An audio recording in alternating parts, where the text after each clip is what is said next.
Howdy, I'm Patakor.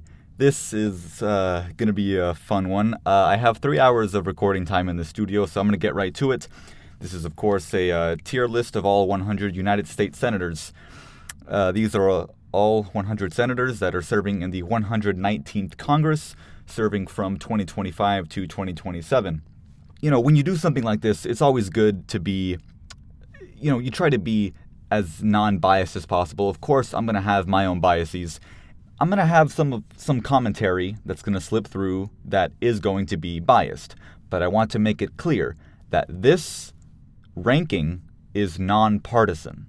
If you know about my channel, of course, I'm going to be talking about the filibuster. This is a tier list based off of every senator's position on the filibuster. And so that is exactly why it is non-partisan. But it is still going to be biased. I don't care if you're a Democrat or a Republican. I just care about what your opinion is on the filibuster, and that's exactly what this tier list is going to look like. So yeah, I guess we'll get right to it. So the first senator is Tommy Tuberville, Republican from Alabama. I'm going to go ahead and, let me see here. I'm going to go ahead and put him in C tier. He's going to get C tier.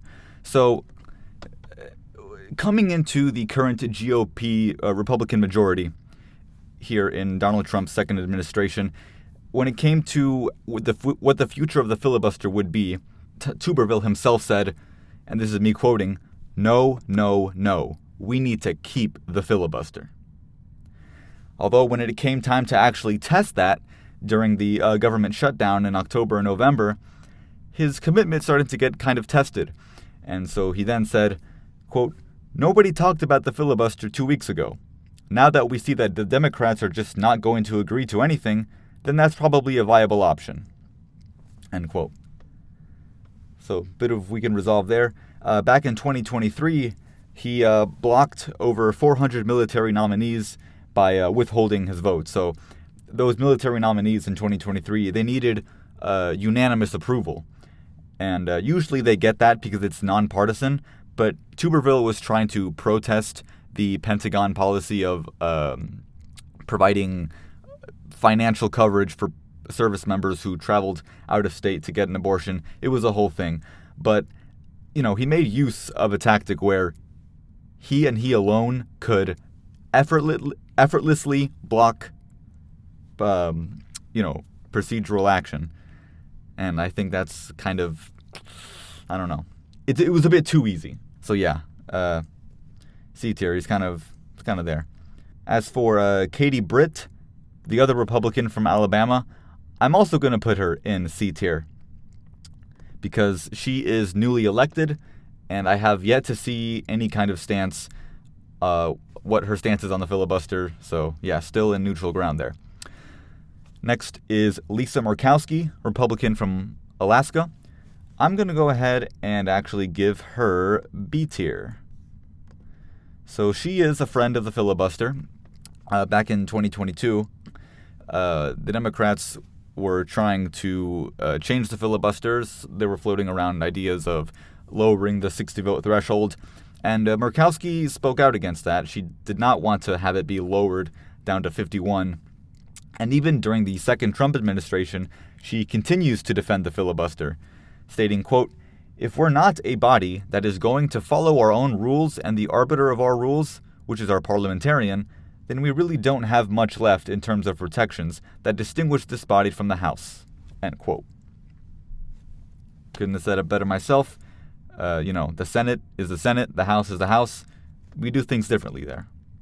Up next is Dan Sullivan, Republican from Alaska. I'm going to put him actually in D tier.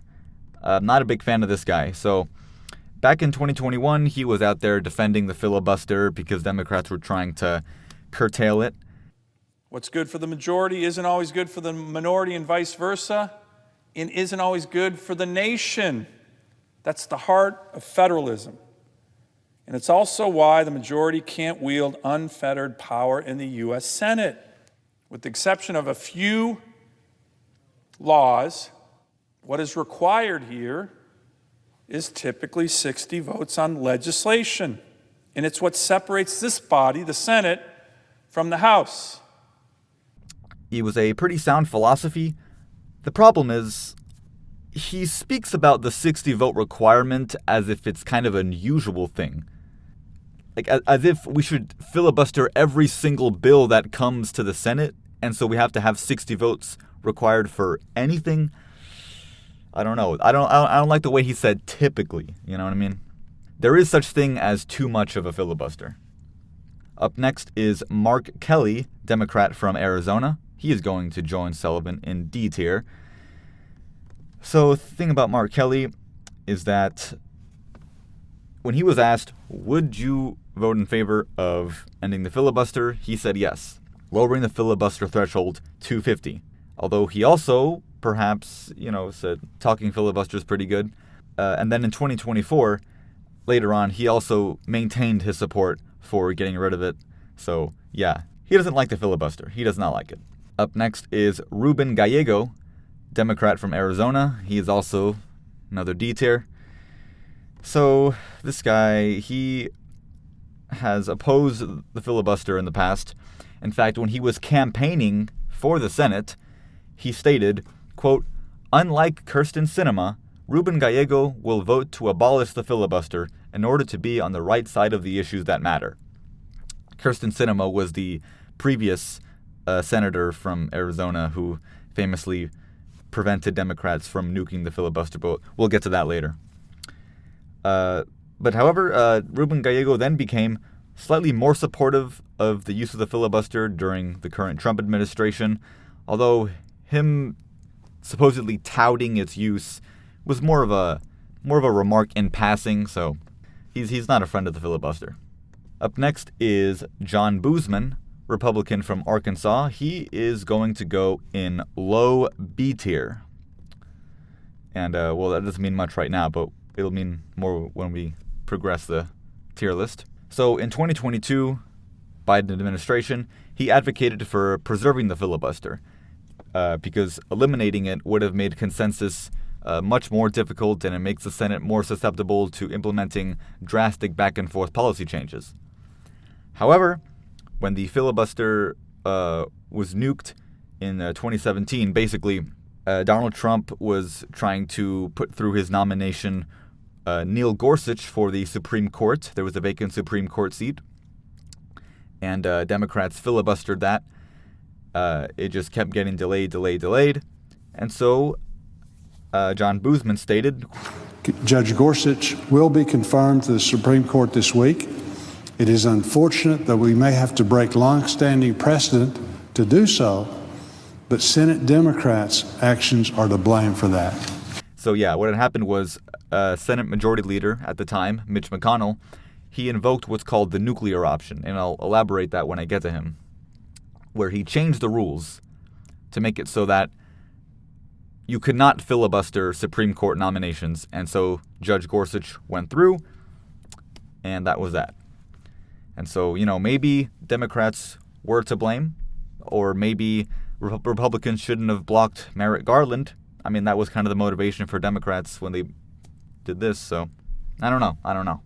Anyway, up next is Tom Cotton, Republican from Arkansas. I'm going to put him in B tier.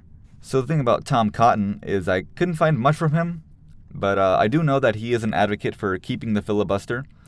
And in fact, he had this somewhat famous stunt during the Biden administration where he quoted verbatim a speech given by Chuck Schumer back when Chuck Schumer was a supporter of the filibuster. And Tom Cotton just recited his own words. The bottom line is very simple. The ideologues in the Senate want to turn the Founding Fathers, what the Founding Fathers called the cooling saucer of democracy, into a rubber stamp of dictatorship. They want to make this country into a banana republic, where if you don't get your way, you change the rules. Are we going to let them? It will be a doomsday for democracy if we do. It was a pretty interesting stunt. Pretty straightforward. Up next is Alex Padilla, Democrat from California. I'm going to put him in high D tier. There he is. There we go. High D tier. So the thing with Senator Padilla, is that he has called both for filibuster reform, which I agree with, as well as outright elimination of the filibuster, which I don't agree with. And this was in response to excessive Republican filibustering during the Biden administration. You know, obviously that would be enough to drive anybody crazy, but what I think is interesting is that later on in 2025, when, again, I'll have to elaborate on this later, but the Republican Party, led by John Thune in the Senate, there was this whole situation with California introducing stricter guidelines on car emissions, waiving the existing EPA restrictions, and the Senate was trying to overturn that, and so the Democrats wanted to filibuster that, but then John Thune used a nuclear option, said, actually, let's not make this subject to a filibuster. We're just going to sidestep that, and we're going to go through with a simple majority. And, Padilla didn't like that, so he said, quote, "Their plan to blow up the Senate rulebook and sidestep nonpartisan scorekeepers is unprecedented and further demonstrates their complete hypocrisy when it comes to the filibuster, and we will not forget," end quote. So yeah, there definitely was hypocrisy there. But yeah, that's about it. Up next is Adam Schiff, Democrat from California. He is going to go in low D tier because while Alex Padilla, he supports elimination, he's not quite as adamant, but Adam Schiff is very much adamant about his opinion on the filibuster. He campaigned for the Senate on ending the filibuster, right? And so that was his big thing. Then you skip forward to 2025. In an interview with MSNBC, he responded to the Republican Party doing that nuclear option over the California emissions restrictions, bypassing the potential 60-vote requirement. So end the filibuster effectively as it pertains to environmental laws. If they go down that road, that same process will be used against them. So yeah, Adam Schiff is very... I just don't know what to make of him. I don't like him on this issue. Up next is Michael Bennet. Michael Bennet, that's the Democrat from Colorado. I'm going to put him in high C tier. He's going to get high C tier. So the thing about Senator Bennet is that he has advocated for filibuster reform. He even floated eliminating the filibuster outright. So, whoa, pretty strong language there. But I do like what he said back in 2021. He submitted an opinion piece for the Colorado Sun where he outlined his vision for reform, wherein he stated he supported a 41-vote requirement to continue debate, which would shift the burden to the minority. And this is probably my favorite version of filibuster reform. Rather than forcing the majority to muster 60 votes to end debate, you instead put the burden on the minority who was trying to fight and block the bill by having them have to produce 41 votes to continue debate. And if they can't muster that number, then debate will end and it goes to a final vote. And of course, when Republicans use the nuclear option, with the Neil Gorsuch thing, Michael Bennet was opposed to that nuclear option, but he also opposed the use of the filibuster. So it also indicates that Michael Bennet is someone who thinks that, we need to be more tempered with our use of the filibuster. We can't just abuse it. So yeah, pretty solid stance there. He's not a friend, but he's got a good head on his shoulders. Up next is John Hickenlooper. Funny name. That's a Democrat from Colorado. Where did I put him? I put him in low B tier. Low B tier. So the thing with Hickenlooper is early on during the Biden administration, he supported filibuster reform. He didn't specify what kind of reform that would be, so I don't know what to make of that. But he does oppose the conversation around abolishing the filibuster. Instead, he focuses more on achieving that bipartisan threshold of 60 votes. In fact, in 2024, he stated that, quote, "If it becomes a pendulum that swings one way and then back the other, one way, back the other, that harms everybody. Again, that's why 60 votes really kind of nails it down and says this is the law of the land," end quote. So yeah, I mean, you can't argue with a guy who wants to be bipartisan, and, is not so quick to float elimination of the filibuster. Up next, we have Richard Blumenthal, Democrat from Connecticut. I am going to put him in C tier. So he supports the filibuster during this Trump administration, which, as a Democrat, it is to be expected. But in the past, he actually advocated for the filibuster to be eliminated during the Biden administration. And then you go back during the first Trump administration, he defended the right to the filibuster when the Republican Party invoked the nuclear option. So I guess right now he's not an enemy of the filibuster, but he is also not a friend of the filibuster. He's not going in B tier. I think C is apt. Up next is Chris Murphy, Democrat from Connecticut. I'm going to put him as our very first A tier senator. So I'll get to his stance on the silent filibuster, the procedural filibuster. But look, I got to give him credit for making use of the talking filibuster, the lengthy floor speech. So this was in 2016, where he held the Senate floor for 15 hours. It was a 15-hour speech. Not technically a filibuster because it wasn't delaying anything, but he intended to disrupt Senate business. He said he wanted to speak until Congress acted on gun control legislation. This was in response to, in that same year, there was a mass shooting in Orlando that killed 49 people. And so eventually, he got his wish. The Congress did vote on gun control legislation, but at the time the Senate was controlled by Republicans, and you know how they feel about gun control, so they failed. But at the end of the day, action was taken, at least procedurally. As for the silent filibuster, Senator Murphy has said that the silent filibuster is, quote, fundamentally anti-democratic. And he said that it's better to change the rules of the Senate to allow critical bills to pass, and he favors a return to the talking filibuster. So I think the filibuster is currently flawed in how it is too easy to obstruct things, but I wouldn't say that it's fundamentally anti-democratic. Up next is Senator Chris Coons, Democrat from Delaware. I'm going to put him in C tier. Here he is. He's going to get C tier. So this guy has been all across the aisle like a puck on a shuffleboard. So we started in 2013 during the Obama administration.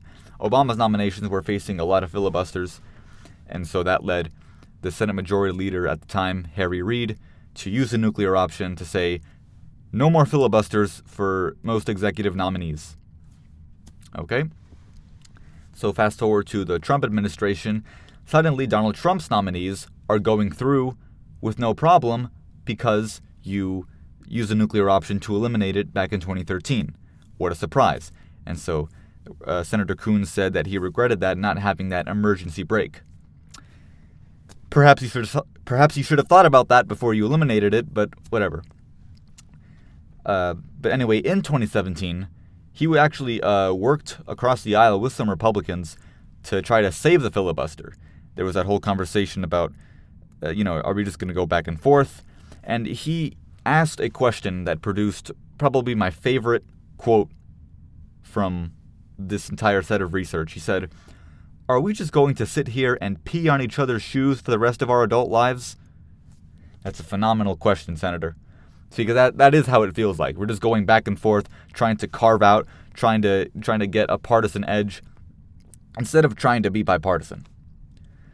Anyway, fast forward to the Biden administration. Senator Coons supported a filibuster carve-out because of how heavily the Republicans were filibustering voting rights legislation.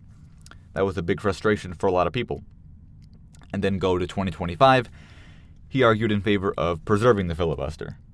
So this guy has been back and forth, always dependent on what party is in the majority. That is a perfect flip-flop. He goes in C tier. Up next is Lisa Blunt Rochester, Democrat from Delaware. She's going to get low C tier. Low C tier. So she is newly elected. I haven't had time for her to develop her stance yet. However, in 2023, she stated as a member of the House of Representatives, she said that the filibuster should be abolished. because it was preventing abortion rights legislation from being passed. Pretty straightforward stuff there. I'm giving her the benefit of the doubt because as a senator, she hasn't opposed it. But as a House member, she said, oh, we're not getting our way. Let's get rid of the filibuster. Like, come on. That's not good. Okay, Rick Scott, Republican from Florida. I'm going to put him in lower B tier, so above Hickenlooper, but below Cotton, right there. So Senator Scott defends the filibuster, and he criticizes Democrats flip-flopping their opinion, such as Chuck Schumer. However, the government shutdown in October, November, he made his position very clear. He said, quote, if we can't get anything done, that's what they're going to force, end quote. Implying that if the Democrats continue to filibuster that continuing resolution, that they would have to force the Republican Party to nuke the filibuster. But why is that the solution? Perhaps, maybe, instead of brute forcing it, you could negotiate. I know, radical idea, negotiation. Up next is Ashley Moody, Republican from Florida. I'm going to go ahead and put her in high C tier.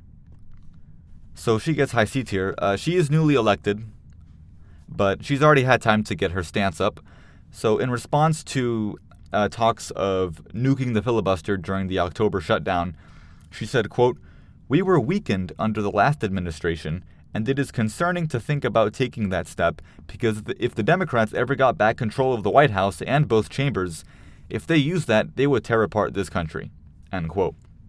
So she recognizes the dangers of abolishing the filibuster based on short-term partisan gains.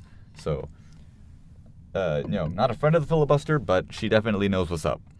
Up next is John Ossoff, a Democrat from Georgia. He's going to get C tier.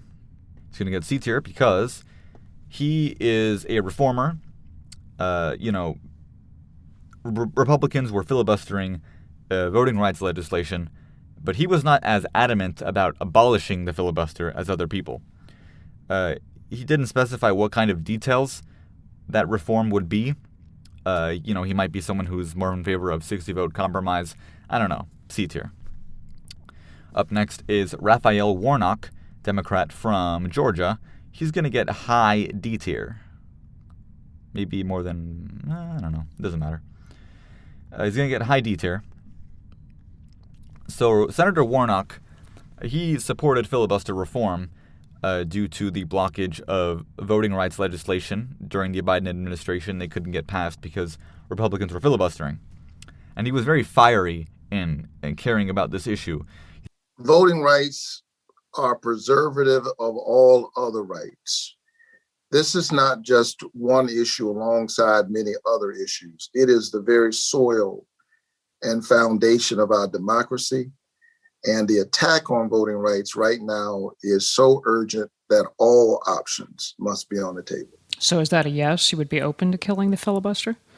All options are on the table, including the filibuster.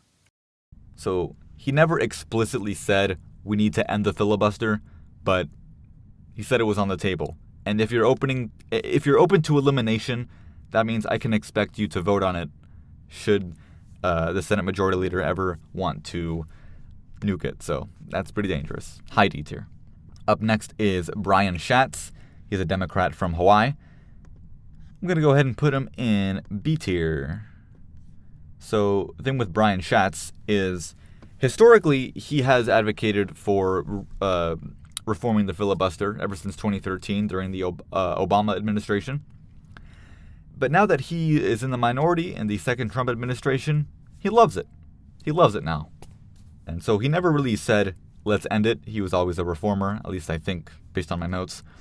But in 2025, in February 2025, when Donald Trump was trying to get his nominee passed through for the Office of Management and Budget, Russell Vought, Brian Schatz led a 30-hour filibuster. Not him alone. It was him and other members of the Senate. They would go for a couple hours at a time, and he kind of led that effort to delay that for as long as possible, delay the confirmation. And it was 30 hours specifically because, remember, in 2013, Harry Reid used the nuclear option to not allow a 60-vote threshold for most executive nominees. So, just saying, you could have had more. You could have had more to work with in terms of blocking Trump's nominees. Instead, you only get 30 hours of delay before allowing him to go through. But anyway, nice move by Brian Schatz using the talking filibuster to delay whatever. Up next is Mazie Hirono, Democrat from Hawaii. She's going to go in low C tier. I can't keep track of who's where. I think Katie Britt's there. So Senator Hirono is going to get a low C tier. So she was supportive of filibustering the confirmation of Neil Gorsuch, Donald Trump's intended nominee for the Supreme Court. Because this is the Senate, not the House. It's not just majority rule. There needs to be more checks and balances. Things should take longer. Things should require more consensus, which is one of the reasons that it is because of the 60-vote requirement that requires us to talk to each other, to be much more attuned to other perspectives. So that's a pretty good philosophy, right? But then you go to the Biden presidency, and suddenly she becomes a big old critic of the filibuster because the Republicans are abusing it to block Biden's agenda and Democrat policies. And I did not appreciate the fact that she floated both reform and elimination interchangeably. It seemed to me that her idea of a reform was elimination, but I'm not going to assume that, so I'm going to keep her in low C tier. Up next is Mike Crapo, Republican from Idaho. I'm going to go ahead and give him a B tier. He defended the filibuster again in 2022 when Democrats were attempting to eliminate it. He doesn't seem like the kind of person that flips his opinion based on whoever controls the Senate majority. He seems pretty consistent. In fact, in 2025, during the shutdown, when Donald Trump said, "Republicans, you need to eliminate the filibuster," he said, quote, "I have long said I don't support nuking the filibuster." Pretty straightforward. Doesn't matter what the president wants. We're not nuking the filibuster. Up next is Jim Risch, Republican from Idaho. I am also going to give him B tier. He's going to get B tier. So Jim Risch, he's pretty fairly consistent in his support for the filibuster, regardless of what party is in charge, kind of like Mike Crapo was. In 2021, he said that, quote, "Nothing happens in the Senate without unanimous consent, which is how most things get done, or without give-and-take negotiations through bipartisanship. Without the filibuster, all that goes out the window. The party in power no longer has to negotiate with the other side." End quote. I agree. It's pretty dangerous to eliminate the filibuster and destroy, the one thing that forces bipartisanship. Up next is Dick Durbin, Democrat from Illinois, and the current minority whip. So I'm going to go ahead and put Senator Durbin in perhaps low B tier. So he currently supports the filibuster during the second Trump administration. But before that, under Biden, he was critical not of the filibuster's existence, but rather the abuse and misuse of the filibuster and how that was causing a lot of gridlock. And he was open to changing the rules, but not specifying the details. Before that, Trump administration won 2017 to 2021. He was a supporter of keeping the filibuster alive and warning that eliminating the filibuster outright would be, he said, it would be the end of the Senate as it was originally devised. It's okay, so pretty good stance there. But then you go further back to the Obama administration, and he once again is critical of the filibuster being repeatedly used to obstruct. This quote is actually a pretty good summary of how things have gone, because it was during the Obama administration that the nuclear option was used for the first time in the way that it was. And so I'm going to I want you to pay attention to this quote. "I hate to suggest this, but if this is an indication of where we're headed, we need to revisit the rules again. We need to go back to them again. I'm sorry to say it, because I was hopeful that a bipartisan approach to dealing with these issues would work. It is the best thing for this chamber, for the people serving here, and for the history of this institution. But if this Caitlin Halligan filibuster is an indication of things to come, we've got to revisit the rules. We need to revisit the rules." End quote. So yeah, the issue of the filibuster would only get more contentious after the Obama administration. It was indeed an indication of things to come. So yeah, definitely I'm with him there that we need some reform. But perhaps maybe you shouldn't have tried to, the plan that Chuck Schumer put forward, and I'll get to him, the plan that Chuck Schumer put forward might not have been the best version of the reform. He tried to nuke it in a way that was not very constructive. And so anyway, in 2024, after the election, in anticipation of the incoming Republican majority in the Senate, Senator Durbin stated that the filibuster would be part of the calculation to how Democrats will spearhead the resistance against Donald Trump. And that, quote, "We had to live with it when we were in the majority." End quote. I'm sorry, you had to live with it when you were in the majority? Brother, you tried to nuke it when you were in the majority. Come on, man. So, look, I have a hard time dealing with this guy, but I don't think he deserves C tier. I think he brings up some good points. I think he's good for B tier. Up next is Tammy Duckworth, Democrat from Illinois. I'm going to give her a higher D tier. So she's going to get D tiers because she committed the sin of calling for suspending the filibuster in 2022. And her issue was gun control legislation. In the wake of a lot of school shootings in that year, she became very frustrated that Republicans were using the filibuster to block gun control legislation over and over and over again. And she called for the ability to get it passed with a simple majority, stating, quote,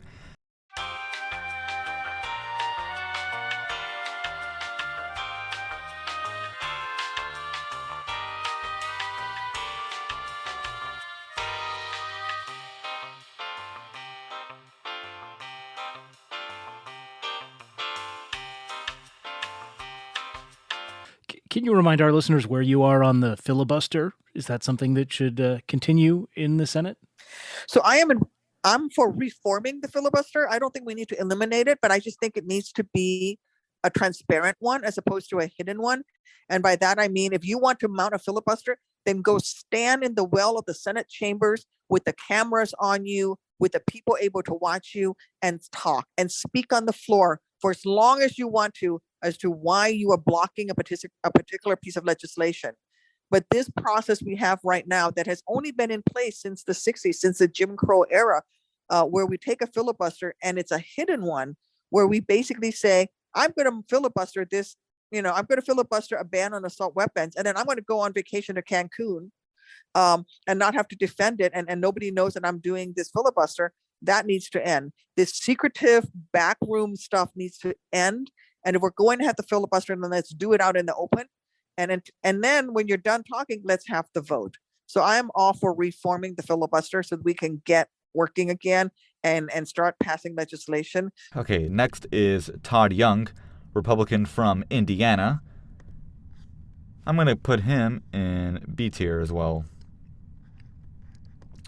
So Senator Young argued against eliminating the filibuster during the Biden administration. Now, if you think our current political division is troubling, colleagues, torch the filibuster. Foist your unpopular partisan priorities on all Americans, and then check the health of our democracy. Pour gasoline on this raging fire. Don't be shocked by its sorry state after you do so. He has also opposed the idea of ending the filibuster during the 2025 shutdown when it was Republicans' turn to answer the question. And so, yeah, pretty consistent defender, easy B tier. Up next is Jim Banks, a Republican from Indiana. He is going to get, I believe I put him in, D tier. Jim Banks is going to get D tier. So he is new to the Senate. When Donald Trump called on Republicans to abolish the filibuster to be able to end the shutdown with their own continuing resolution, he supported it. I'm brand new to the Senate, and it makes no sense to me why we have to comply with Democrats when we won the election. Donald Trump won the election 1 year ago. We should change the Senate rules and do everything that we've ever dreamed of doing as Republicans. So, yeah, not good. Up next is Chuck Grassley, Republican from Iowa. He is the most senior senator in the Senate currently, and he is also the president pro tempore. I'm going to put Senator Grassley in B tier. So the thing about him is that he is a consistent defender of the filibuster, regardless of party that's in the majority. And Chuck Grassley actually rejects the idea that the talking filibuster is the original form of filibustering. He stated that the supermajority requirement has been in place for most of Senate history, and it's always been a thing, although that's not really true. It was, in fact, the case that a talking filibuster was more common back in the day than it was now, and that the supermajority requirement hasn't always been the way it has been. So, I don't know where he got that. But anyway, in 2021, I'll go ahead and give you a quote here. He said, "The principle of extended debate in the Senate frustrates hot-headed partisans on both sides while forcing bipartisan compromise." End quote. Yeah, I agree. Up next is Joni Ernst, Republican from Iowa. I'm going to put her in low B tier. So the thing about her is that she did criticize efforts by the Democratic Party to lower the 60-vote threshold to end debate.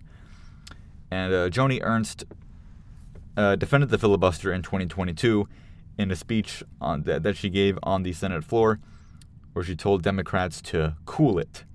I would urge my Democratic colleagues to take some advice about the intended behavior of the Senate from our nation's greatest statesman, George Washington, and cool it. I'm not going to lie, I agree with what she said, but the way she said it, that was not tough, bruh. That was not tough. Anyway, in 2025, she remained consistent, and she did not want to eliminate the filibuster, regardless of what Trump wanted. Up next is Jerry Moran, a Republican from Kansas. He's going to get high C tier. Where is he? Yeah, he's going to go. Yeah, he's going to get high C tier. So the thing about Senator Moran is that he is a longtime defender of the filibuster, especially, of course, during the Biden administration. That's to be expected of him as a Republican. And so, you think that would give him a B tier. But in 2015, he actually advocated for changing the rules. He even said that elimination would be an option so that bills could get passed. And so that disqualifies him. He's going to get high C tier. He's got to dock it down. Up next is Roger Marshall, Republican from Kansas. He is going to get low C tier as well. Low C tier. So Roger Marshall is a defender of the filibuster, and of course he criticizes Democrats for flip-flopping. However, in the 2025 shutdown, he actually favored the possibility of ending the filibuster. Well, Laura, every day that this shutdown goes on, the more I'm convinced we need to end the filibuster. And if the vote was tomorrow, I would get down on my knees and pray about this one. It's a tough decision. It does protect the minority, but I'm with you. I don't see how the Democrats don't do this next time they have power in the Senate. Well, if they do decide to end the filibuster, that will be on them. But what I do know is that again, it's the idea that somehow the only two solutions are waiting until the Democrats stop filibustering or abolishing the filibuster. Like, you can't negotiate, you can't reform the filibuster. Like, there's other options that you're just not floating because you're too narrow-minded. So, up next is Mitch McConnell, Republican from Kentucky. He is the former Senate Majority Leader, and now is the time where I am going ahead and put him in F tier. Quite possibly the worst senator we've ever had out of the ones currently serving. So, otherwise he'd be great. He's a longtime supporter of the filibuster. However, in 2017, as I previously explained, Donald Trump was trying to get through his nominee, Neil Gorsuch, for the Supreme Court. Democrats filibustered it, and they were quite adamant it was going on for a very long time. Republicans became frustrated, and so the filibuster-friendly Mitch McConnell says it's a unprecedented partisan filibuster, and so he's going to use the nuclear option so that you no longer needed a 60-vote threshold to end debate on Supreme Court nominations. It would just go through with a simple majority. And so, yeah, that was a nuclear option. Now, according to him, he was simply finishing what Democrats started in 2013. But look, you can't just turn this into a back and forth. You just can't. Okay? And if once wasn't enough, he actually did another smaller nuke back in 2019, where he would limit debate time for executive nominees. So the executive nominees that were already not subject to a filibuster anymore, and so instead you'd only have 30 hours of post-cloture debate time. He wanted to limit that from 30 down to 2 hours. I just don't know. I don't know. Terrible senator.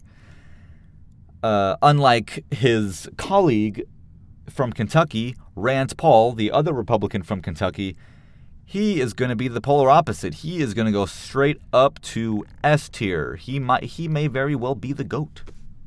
He may very well be the GOAT. So he is a two-time user of the talking filibuster. So the first time was in 2013. Now, this talking filibuster was genuinely a talking filibuster because this was pre-cloture. This was delaying the vote, and he was protesting John Brennan's nomination for CIA director. He was Obama's nominee. He was protesting the usage of drone warfare. And then he held the floor for over 12 hours. Great. And it was kind of an impromptu filibuster either, because he didn't have good shoes. He wasn't ready to relieve himself, all those things. So it was a good effort. And then again in 2015, he spoke for 10 and a half hours to protest the potential renewal of certain NSA programs under the Patriot Act that were set to expire. So yeah, he is no stranger to using the talking filibuster. And in 2013, he gave a good quote during his 12-hour filibuster. He said, "What I'm arguing is that the law is there and set in place for the day when angels don't rule government.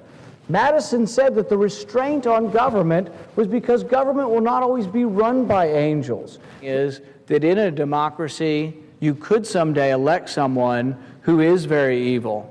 That's why we don't give the power to the government. And it's not an accusation of this president or anybody in this body. It's a point to be made historically that occasionally even a democracy gets it wrong." So yeah, it's a good quote. The government will not always be run by angels. And he was talking more about drone warfare and procedural protection and laws. But I think that could also apply to the filibuster. You know what I mean? The filibuster is a restraint on bad faith governance. And of course, Rand Paul also supports the silent filibuster, but I just have to give him those points for using those two talking filibusters. Up next is Bill Cassidy, Republican from Louisiana. He's going to go in lower B tier, probably somewhere around here, lower than above Durbin. So Senator Cassidy is a longtime defender of the filibuster. He stated in a 2021 op-ed, "The founders warned us about this, the tyranny of the majority. As it results in the oppression of the minority, Democrats will pursue their far-left agenda at the expense of any other view." End quote. Pretty straightforward stuff. I don't consider him to be like a super big friend of the filibuster, but I do think he is very much of the opinion that ending the filibuster is a very bad idea. Up next is Susan Collins, a Republican from Maine. I'm a big fan of Susan Collins. I'm going to go ahead and give her A tier, right under Chris Murphy. So she never used the talking filibuster. She's an A tier because she's very, very big ally of the filibuster. So back in 2005, the issue of the filibuster came up. There was talks of the Republican majority using the nuclear option so that Bush's nominees could get through, President George W. Bush. And so Susan Collins joined this bipartisan group. It was called the Gang of 14. It was this group of 7 Democrats and 7 Republicans who negotiated a compromise. And what this compromise entailed was that these 7 Democrats and 7 Republicans, they would vote as a bloc within their own parties. The Democrats would agree to reduce the number of filibusters for the nominees. They would only filibuster nominees that they were especially opposed to, that were, extraordinarily unfavorable. And, those 7 Democrats, if they voted as a bloc, they could do that. They could decide whether this nominee would be filibustered or whether it would be allowed through. And the Republicans replied in kind. Those 7 Republicans that were part of the Gang of 14, which included Susan Collins, would withhold their vote to nuke the filibuster. Those 7 Republicans, they had the power that without their votes, the GOP could not nuke the filibuster. It was a great compromise. And she kind of maintained that allyhood in 2019 when Senator Mitch McConnell used his second nuclear option to limit debate to 2 hours instead of the usual 30 for post-cloture debate time. Susan Collins was one of only 2 Republicans to vote against that. She voted to sustain the existing rule. It was in vain because Republicans had enough to overturn it, but good on her for breaking party lines to protect extended debate. The only gripe I have would be that during the 2025 shutdown, she got frustrated at Democrats' obstruction, stating, quote, "I am a strong supporter of the filibuster, but obviously I'll look at any plan that anyone puts out in order to reopen the government." End quote. I guess that included abolishing the filibuster. But if you say you're going to look at any plan that puts out in order to reopen the government, perhaps, that plan could also entail like a bipartisan compromise. I'm just saying. Maybe I don't know. I don't know the details. Up next is Angus King, an independent from Maine, but he caucuses with Democrats. I'm going to go ahead and put him in B tier. So Senator King, he seems to be a supporter of the filibuster. In 2022, he stated that, quote, "I have long opposed changes to the filibuster because I believe that bipartisan work produces better, longer-lasting results for the American people. I also believe that today's annoying nuisance for a member of the majority will become tomorrow's priceless shield when the balance of power shifts and that member finds him or herself in the minority. However," and then he goes on to explain all the problems he has with excessive Republican obstruction and filibustering. So in general, he is very restrained in advocating for changing the filibuster, but he does advocate for a shift of burden to the minority, and, that includes the 41 vote requirement. So, good on him. Up next is Chris Van Hollen, Democrat from Maryland. I'm going to put him in D tier.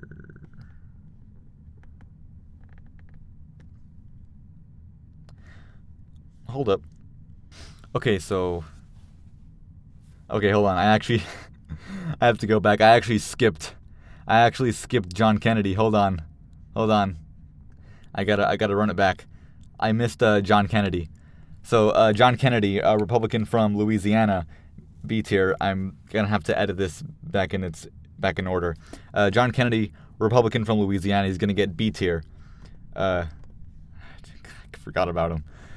Okay, yeah, he's gonna get B tier. So he defended the filibuster even during the 2025 shutdown. He refuted Trump's call to eliminate the filibuster. The job of a senator is not just to advance good ideas. The job of a senator is also to kill bad ideas. We're not going to change the filibuster or the blue slip while we're in charge during your or my natural lifetime. He also stated that in order to kill the filibuster, he said, quote, "You'd have to be smoking wizard weed to vote for that." I guess he is speaking from personal experience, because if I understand it correctly, he did vote to kill the filibuster in 2017 for Supreme Court nominations, but perhaps he's talking about legislation. I don't know. All I know is, he's all about those exceptions, I guess. But anyway, it seems to me he is a friend of the filibuster, in most cases. So yeah, B tier. Now we can get to Chris Van Hollen, Democrat from Maryland, who I'm putting in D tier. So I'm going to go ahead and give you this quote from the Biden era, the Biden administration. Quote, "Senator Van Hollen believes we must restore the intent of the original rules of the Senate that allow for ample debate, but where the majority of senators can ultimately vote to reflect the will of the public. It's time to end or amend the current Senate rule that allows 41 of the 100 senators to block votes on bills of vital importance to the country. We must address the ongoing threats to our democracy and restore function to the Senate." End quote. So look, this is well said, and not to totally oppose the viewpoint that, stuff like voting rights is very important, and the filibuster obviously is a big obstacle to that. And I blame the filibustering minority just as much. I mean, even if you go back to the civil rights era, you talk about the 1957 and 1964 Civil Rights Acts, those took quite a while. I mean, the 1957 Civil Rights Act, the one that Strom Thurmond spoke out against for 24 hours, that had to be very heavily watered down in order to finally satisfy the Southern senators who were like, this is good enough, we'll let it pass. And then you eventually get to the 1964 Civil Rights Act. That one also faced very heavy filibustering. It was like over a month of the procedural filibuster, in addition to a 14-hour filibuster by Senator Byrd. So yeah, pretty bad stuff. But again, perhaps filibustering should be made more difficult. You don't have to outright eliminate it. It's like you have this viewpoint that is based in well-founded frustration, and your solution is just to eliminate it. I just don't buy that. That's not the solution. Angela Alsobrooks, Democrat from Maryland. D tier, right alongside your fellow statesman.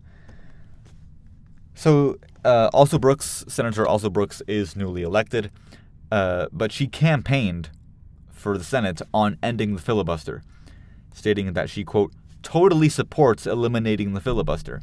And she even dismissed the risk of a bad faith majority using the lack of a filibuster as a free pass to pass regressive legislation that would erode the rights of marginalized groups. So the fact that she dismissed that, like, look at where we are right now at the current administration. Again, not trying to be partisan biased, but like, look, from the perspective of a Democrat, you have to agree that having a shield against bad legislation is very important. And again, I'm going to hit you with another quote from Rand Paul. What I would say is that if you are not concerned that democracy could produce bad people, I don't think you're really thinking this through too much. And I don't think Angela also Brooks is thinking this through too much when she said that it's worth the risk, that she totally supports eliminating the filibuster. Up next is Elizabeth Warren, Democrat from Massachusetts. Straight to D tier. So the thing about Senator Warren is that she's a big anti-filibuster senator. In 2024, just before the election, Senator Warren talked about what Democrats would do if Democrats won the election. And she stated, quote, "We can make Roe v. Wade law of the land if we have, and I have to be clear, we've got to have a majority in the House, skinny majority. We can take a really skinny majority in the Senate, I'll take 50, and a Democrat in the White House. We have those three things, we will suspend the filibuster." Well, it's a good thing she, I guess it's, perhaps a good thing that Republicans won that election. I can't believe I'm saying that, but look, yeah. So yeah, she basically just outright admitted that she would have wanted to suspend the filibuster if Democrats won in 2024. And this is not a new stance. Back in 2019, she stated that, quote, "When Democrats have the White House again, if Mitch McConnell tries to do what he did to President Obama and puts his small-minded partisanship ahead of solving the massive problems facing this country, then we should get rid of the filibuster." End quote. Well, look, ending the filibuster is also small-minded partisanship, and it is a shield against the massive problems facing this country, namely the one massive problem currently occupying the White House, and we have the filibuster. Come on, man. Like, we're going to have to agree to disagree here with Senator Warren here. Ed Markey, Democrat from Massachusetts. He's also going to go in D tier, probably above Senator Warren. He is also very anti-filibuster. In 2021, under Biden, he stated that, quote, "The filibuster must go. It's something that's rooted in a racist past, and it's used today as a way of blocking the progressive agenda, which President Biden is proposing in environmental justice, racial justice, economic justice." I believe that ultimately it's inevitable that we have to repeal the filibuster. And this is actually a shift from his 2017 stance.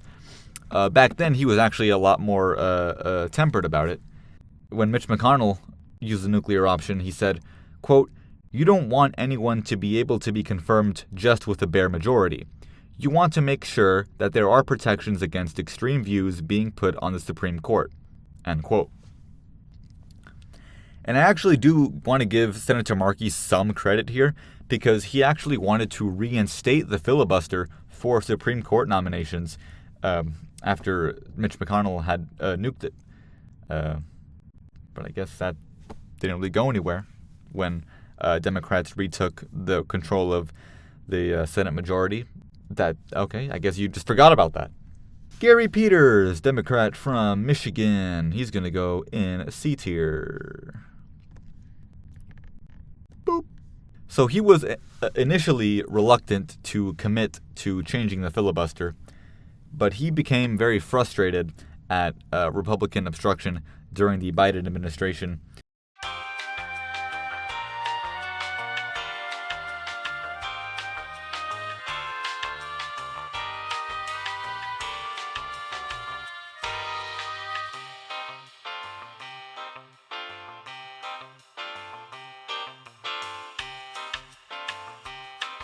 And if we have Republicans on these big pieces of legislation that are necessary for our country, if they are not acting in good faith, then we have to reassess the filibuster rule. The filibuster rule was put in place to make sure that the minority party was heard, that they'd have a place at the table. But once again, that assumes that they're doing it in good faith, and certainly it raises questions of last with Mitch McConnell. We know how he behaved with Barack Obama as president, where he basically blocked every single thing the president tried to do. He did not act in good faith. You know, folks are looking at if we keep the filibuster in its original form, which is if a party wants to slow something down, they have to go on the floor. They have to debate it. Right. They have to say very clearly why they're opposed to legislation and command the floor, and American people can see a contrast between two sides of the issue. Up next is Elisa Slotkin, Democrat from Michigan. She's going to get a low C tier because she actually does have quite the opinion on the filibuster. So during her campaign for the Senate, she said she released this video where she said she was loud and proud on reforming the filibuster so that bills could actually get an up or down vote. So I am loud and proud on reforming the filibuster so we can vote on gun laws, voter access, women's rights. All those things could be voted on tomorrow if we only needed 51 instead of 60 to get an up or down vote. I'm not saying they will all pass, but at least be on record and stand up for what you believe in. And the way she phrased it wasn't so much trying to get it passed, but rather just trying to get a vote on it. And if it has 51 votes, then it goes through. If it doesn't have 51 votes, then it doesn't go through, and it is what it is. But then she ruins it because at the end of her video, she supports a simple majority rule. So, yeah, no, I mean, it's not like that much of a abolitionist stance on the filibuster, but I still don't like it. Up next is Amy Klobuchar, Democrat from Minnesota. She's going to get D tier. There she is. She's going to get D tier. So Amy Klobuchar, she's been around in the Senate for a while. But in 2021, under Biden, she said, quote, "I would abolish the filibuster. But even if you keep the filibuster in place, over time there have been 160-some carve-outs to the filibuster. The rules have changed over and over." End quote. Well, look, yeah, the filibuster has been carved out 160-some times. And you know what? That's 160-some times too many. It's the same difference, right? Because it's still a sidestep. A carve-out is not reform. It is a sidestep. It is hardly any different than abolishing the filibuster outright. And so that dichotomy between keeping it in place the way it is and completely getting rid of it is just not it. Why not reform? Whatever. But yeah. And so she has consistently advocated for ending the silent filibuster, returning to the talking filibuster, which I do agree with, but she still is very unfriendly towards the minority having any power to block the bill by showing up. I don't know. Nah. Up next is Tina Smith, a Democrat from Minnesota.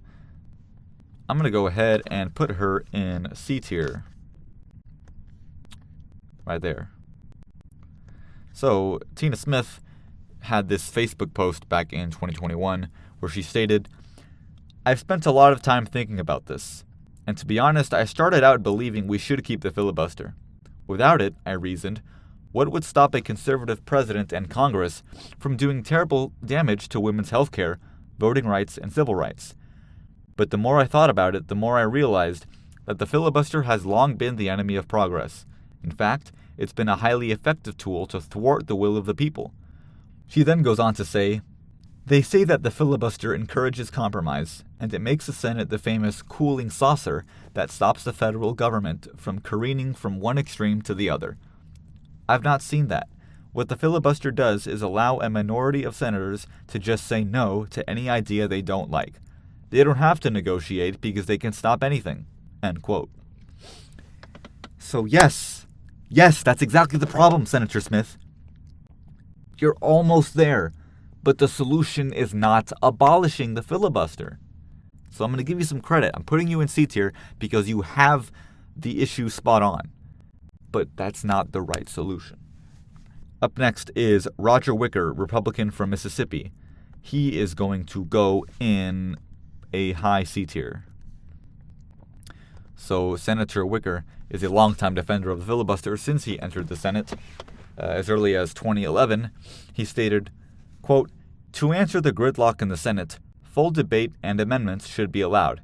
Instead of operating like the House, where a simple majority is needed, the Senate should preserve the 60-vote hurdle. This forces members of both parties to work together to develop bipartisan, well-thought-out solutions to the problems we face." End quote. So yeah, and he, of course, he also supported preserving the filibuster during the shutdown. That's great. But I have to dock some points off from him and keep him out of B tier because, again, you can't be too friendly toward that 60-vote hurdle. It implies that he wants to use the filibuster on a larger number of things, which is not healthy. Up next is Cindy Hyde-Smith, Republican from Mississippi. I am going to put her in, low B tier? Low B tier. So in a 2022 interview, she maintained her support for the filibuster. It is certainly the talk of this town. It's the talk of Washington, D.C., is to blow up the filibuster. And it would just actually destroy the Senate, Frank. And then back in 2019, she was frustrated by the Democrats filibustering Donald Trump's nominees, and she supported the rule change to limit debate time for nominations. That was the that other nuclear option used by Mitch McConnell, which I didn't agree with. And she defended it, saying that, quote, "In a campaign of obstruction, Democrats have forced the Senate to conduct 128 cloture votes on nominations during President Trump's first 2 years, more than 5 times as many as the equivalent periods for the previous 6 presidents combined," end quote. So there we go. Cindy Hyde-Smith, she recognizes that the filibuster is being misused and abused. But that doesn't give you the right to support, a rule change, whatever. Up next is Josh Hawley, a Republican from Missouri. He's going to go in D tier. So Josh Hawley, during the 2025 shutdown, he supported Donald Trump's call to eliminate the filibuster. He stated that, quote, "My thought is that I'm not willing to see children in my state go hungry, which is literally happening right now over some Senate procedure," end quote.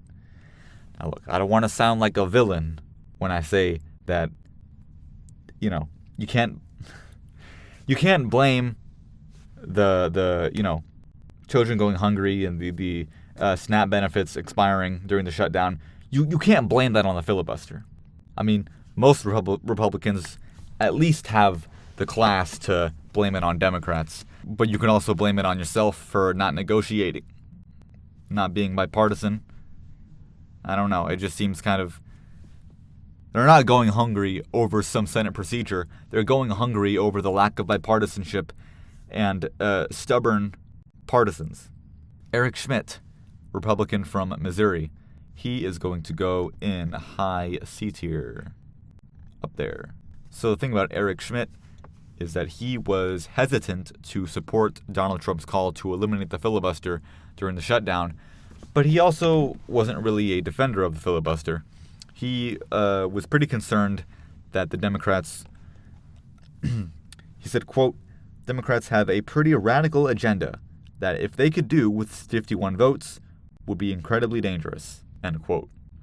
So he's not a friend, but he does recognize the danger of ending the filibuster, and so I have to give him some credit for that. I feel like I'm mumbling a lot. Anyway, Steve Daines, a Republican from Montana. He's going to go in C tier, right in the middle.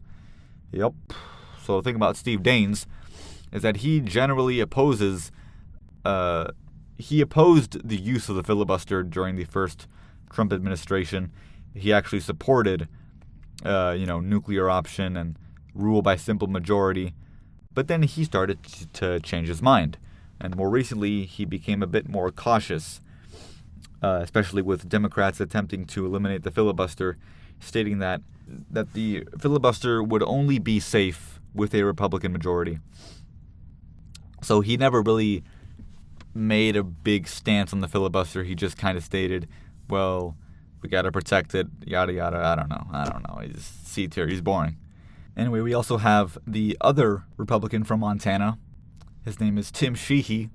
Those are also his pronouns. Okay, hey, that's his joke, not mine. He made that joke. Hey everybody, my name is Tim Sheehy. Those are also my pronouns. Anyway, he stated that he was not on board with Donald Trump's call to eliminate the filibuster during the 2025 shutdown because, the filibuster, it forces bipartisanship, and it's good that, Senator Sheehy recognized that. Up next is Deb Fischer, Republican from Nebraska. I'm going to go ahead and give her B tier, and I think I forgot to put Tim Sheehy in B tier as well, so yeah, let's go put him, wasn't it like low B tier? I don't know. Deb Fischer, she gets a regular B tier because she had some decent points during the Biden administration when the Democrats were trying to eliminate the filibuster. Senator Fischer stated, quote, "The American people elected a 50-50 U.S. Senate. They voted for bipartisanship, not partisan gimmicks to reshape our government in favor of one party." End quote. That's exactly right. The Senate was actually 50-50. It was 50 Republicans and 48 Democrats, plus 2 independents who caucused with Democrats. And then the tiebreaker would have been Kamala Harris, the vice president, to cast that extra Democratic vote. And, if it's a 50-50 U.S. Senate, I mean, do you really have the majority? Do you really have it? Anyway, she also criticized Harry Reid using the nuclear option in 2013. I couldn't find anything for 2017 or 2025, so take this with a grain of salt. But from what I know, Deb Fischer is B tier. Up next is Pete Ricketts, Republican from Nebraska. I am going to go ahead and put him in, you guessed it, B tier. Raise him up. He is a friend of the filibuster. He stated that during the 2025 shutdown, he was not on board with President Trump's call to end the filibuster. He stated, "Yeah, the filibuster rule is part of what makes the Senate and preserves and protects the minority." So yeah, he understands the pendulum, the idea that it's a pendulum swing. One day it's going to be Democrats, the next day it's going to be Republicans, and it's going to go back and forth. So yeah, pretty solid stance there. Up next is Catherine Cortez Masto, Democrat from Nevada. I'm going to put her in higher C tier. So in 2021, she expressed her preference for a talking filibuster, kind of being vague about it because the procedural filibuster and the silent filibuster are two very different things. I think her concern is the fact that debate should only be allowed to be extended if real debate is actually taking place. Obviously, with the current procedural filibuster, you can block a bill and then not have to show up and not have to speak at all. That's not debate. That's just obstruction. So, yeah. And, she also criticized Mitch McConnell's use of the nuclear option. So, yeah. Not exactly a friend of the filibuster in the way I see it, but, she's cool. Up next is Jackie Rosen, Democrat from Nevada. She's going to go in high D tier. Maybe above Alex Padilla. I don't know. This whole ranking system is... I kind of start to forget. Anyway, in 2019, she opposed eliminating the filibuster. She was very... She had a good, solid quote here. She said, "What you think today might be in your favor might not be in your favor tomorrow." End quote. That was right before the Biden administration.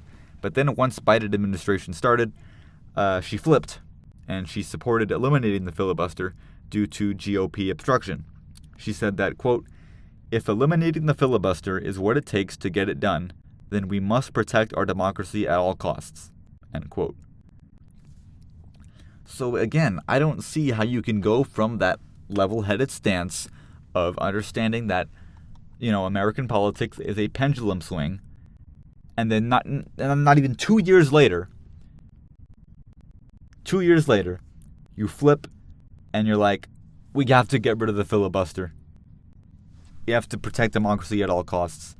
That's the only way it's going to get done, is if you get rid of it. Again, is that the only way? Is that the only way? Can you not reform? Can you not reform? I feel like I'm losing my energy. All right. Come on. Let's keep up the energy.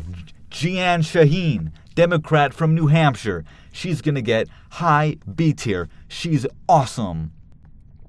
Why is she awesome? Yeah, high B tier, top of B tier. She's cool. So she wrote this amazing essay back in 2013. She called it The Case for Filibuster Reform. I highly recommend you read this essay. I'm going to link it. It's amazing. She laid out this history of the filibuster and how it's become more difficult to get things done in this highly polarized Senate. And she talks about this one instance where this nonpartisan judge, Susan Carbon, she was up for nomination. She had bipartisan support, except for one senator who withheld their vote, just like what Tommy Tuberville did with the military nominees. And I'll go ahead and quote from her essay. "During these 2 months, I found myself in the position of explaining to a nonpartisan, earnest public servant that her confirmation was being blocked because a senator wanted a defense contract awarded to a certain company in his state," end quote. So yeah, and she also discusses in the essay the fact that the filibuster is being overused for less and less controversial items, the fact that it's become too easy, that no individual senator is being held accountable for the excessive obstruction because it's just happening as a block, or neither the senator who rejects unanimous consent. It's become a nightmare. And again, I recommend you read it. So in 2022, she supported moderate reform.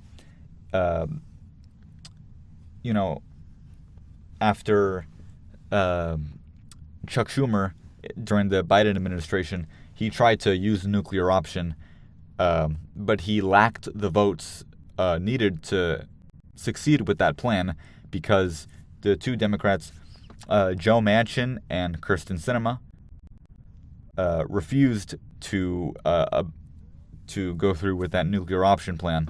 And so in response, some more moderate reform was floated to try to appease them.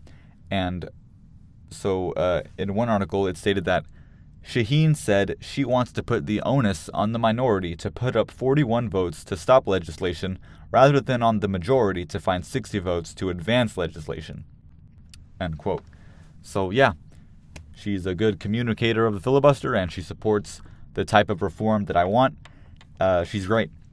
Only reason I didn't put her in A tier was because she might not be the only one who holds this view, but it was the only time I could find some really good communication, and I have to commend her for this essay. So yeah, maybe top of B tier for now. Up next is Maggie Hassan, Democrat from New Hampshire. She's going to get C tier. Why does she get C tier? Because she was previously in favor of preserving the filibuster during the first Trump administration when Mitch McConnell was trying to nuke it.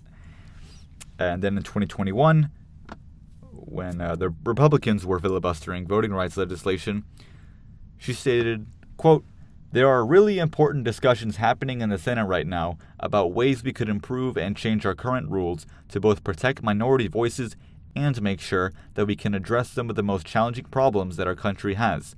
I have long supported a return, for instance, to the talking filibuster," end quote.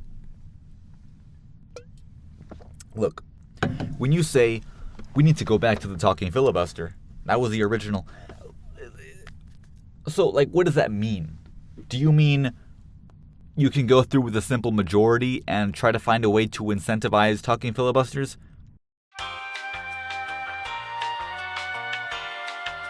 We must change the rules to allow a simple majority of this body, as our founders intended, to pass laws that will protect the right to vote and protect American democracy. Up next is Cory Booker, Democrat from New Hampshire. What? Democrat from New Jersey? Excuse me. Cory Booker. Oh, my goodness, come on. Hold on. He goes in A tier. He goes in A tier. Above Senator Murphy. This tier list is getting very tall now. Yeah, he's going to get A tier because, if you've been following, of course, in 2025, very recently he had his famous 25-hour and 5-minute marathon speech to protest the Trump administration. He broke Strom Thurmond's record, showing that perhaps there is still a place for the talking filibuster. And that he can actually walk the walk on his stance on the filibuster. Because he's always been talking about, look, what I think we need to do is return to the talking filibuster. If you want to hold the floor, hold the floor.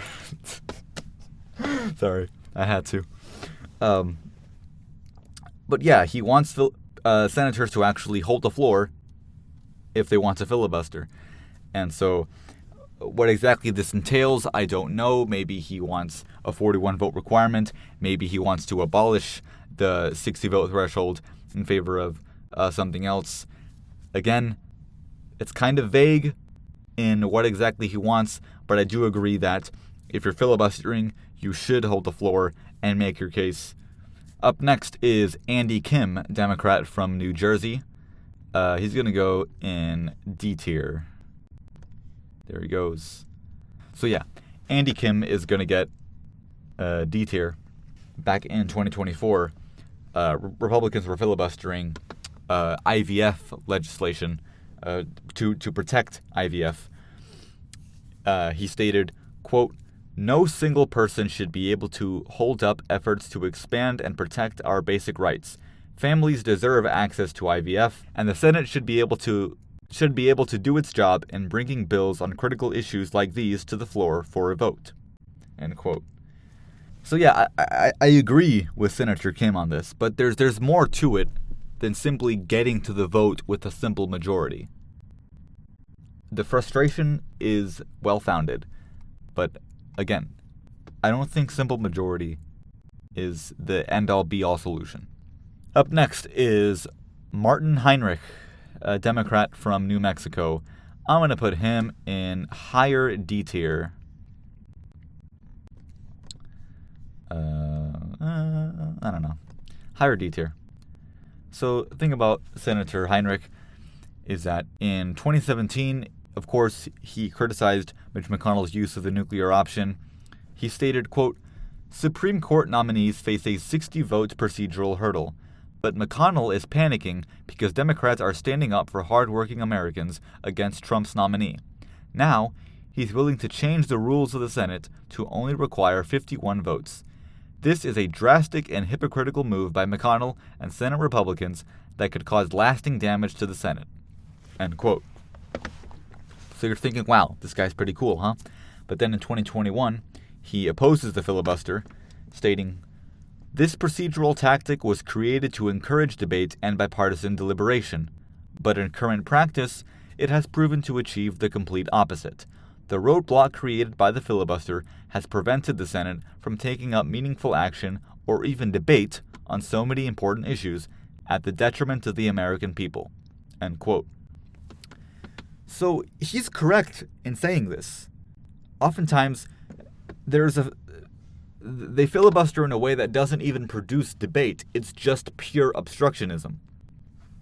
Unfortunately, I had to dock off points and I had to put him in D tier because he does float the possibility of elimination with more weight than reform.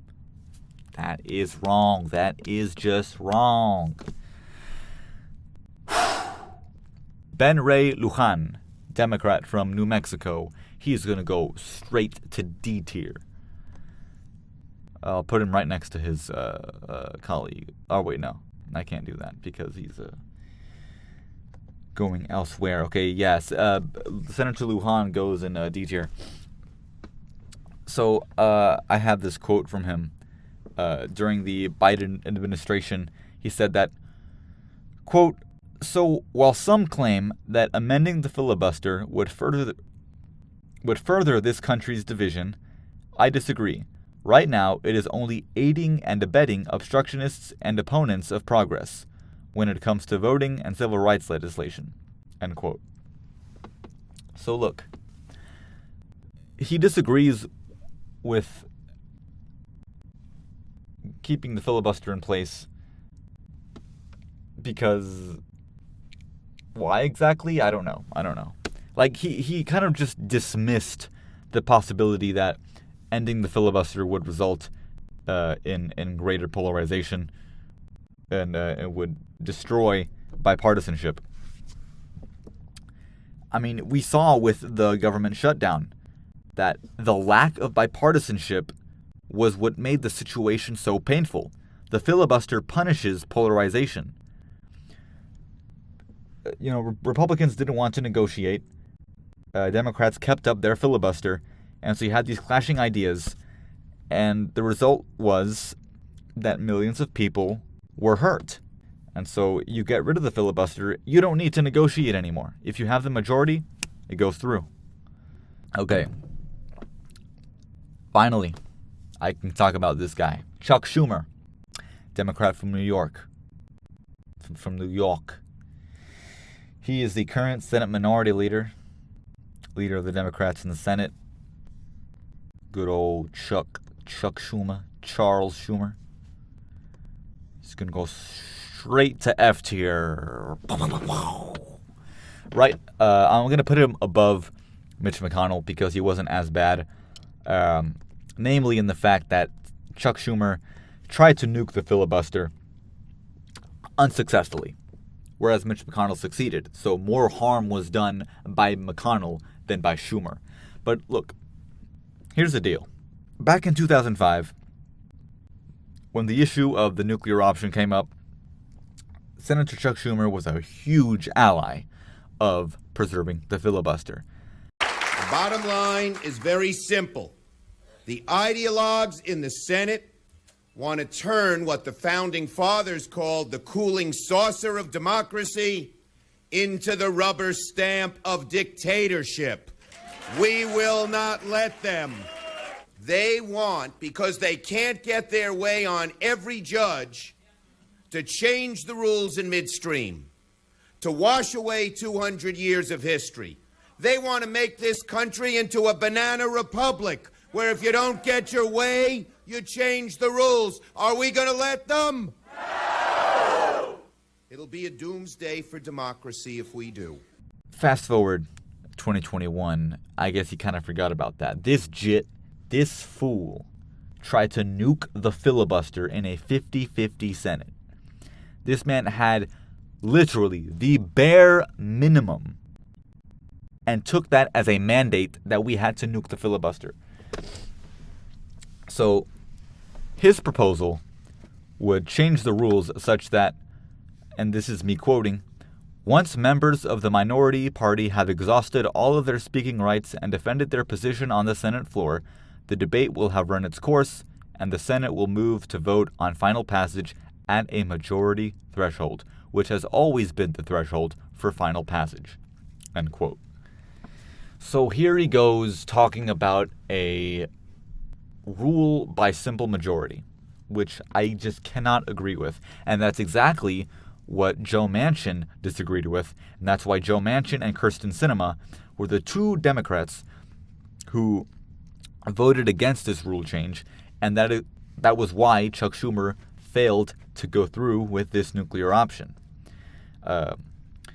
Now, this rule change, which would allow simple majority to pass legislation or to pass the bill in question, it would guarantee speaking rights to the minority and then it would go through with a simple majority.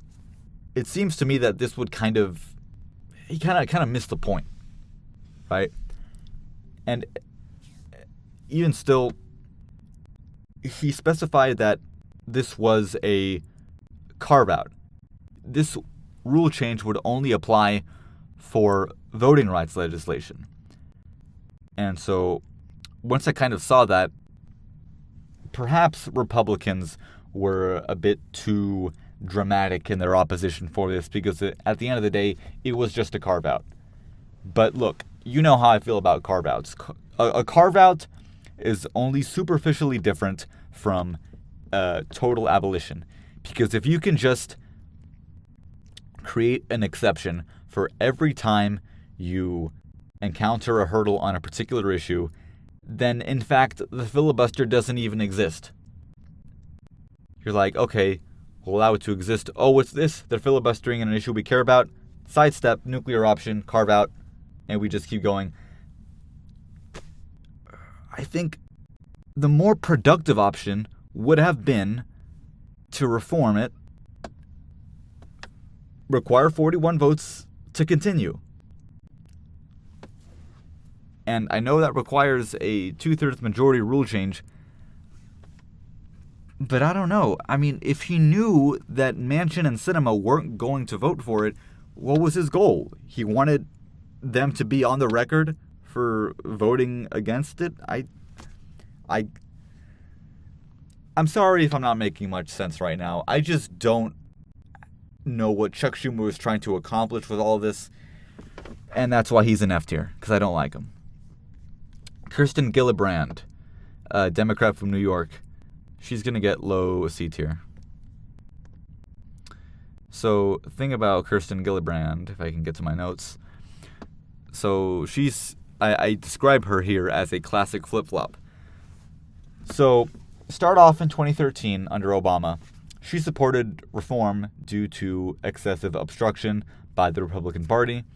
Then you go to the first Trump administration, and she signed a bipartisan letter stating, no, don't do it, don't nuke the filibuster, and then Mitch McConnell nuked the filibuster, and it was horrible.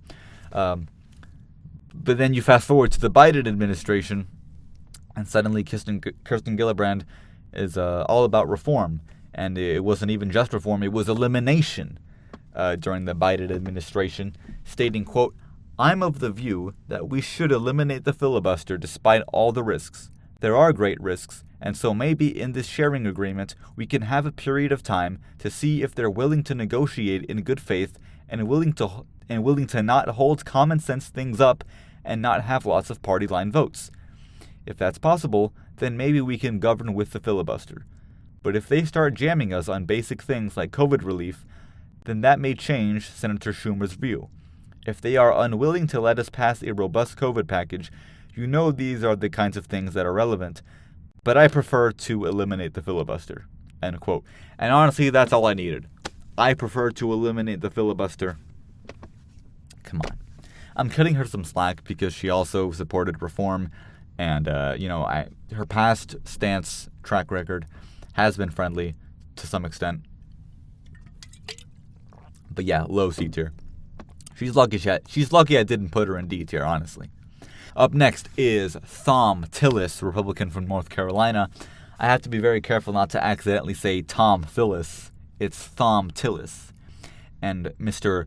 Senator Tillis, Republican from North Carolina, he's going to get low B tier. So, in 2025, during the shutdown, he opposed Trump's call to eliminate the filibuster, stating that, quote, there's nothing that could move me on the filibuster. I've been that way for 11 years, too old to change now, end quote. So there's nothing that can move you on the filibuster, you say, but it's my understanding that you voted in 2017 to kill the filibuster for Supreme Court nominations, but I don't know, maybe he's talking about legislation. In fact, he even stated in 2022, quote, the day the Republicans change the filibuster is the day that I resign from the Senate, end quote.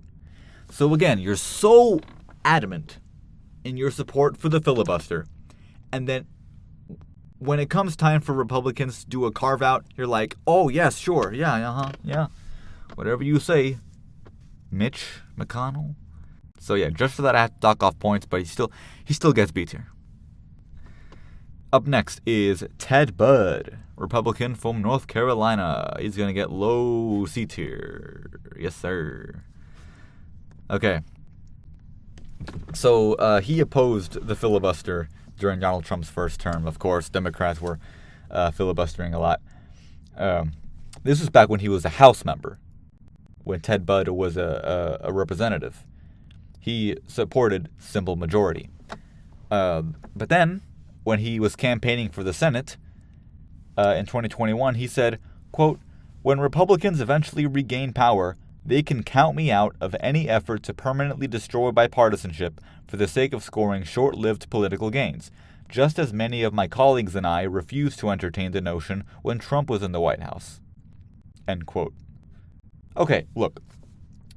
You reserve the right to change your mind on the filibuster, but you're not going to just lie about your stance. He said, he refused to entertain the notion when Trump was in the White House. Yes, you did. When you were a House member, you supported simple majority. You didn't like the filibuster. Unbelievable. So yeah, low C tier, whatever. John Hoeven, Republican from John Hoeven, Republican from North Dakota. I love this. This is amazing. This is a great project. B tier.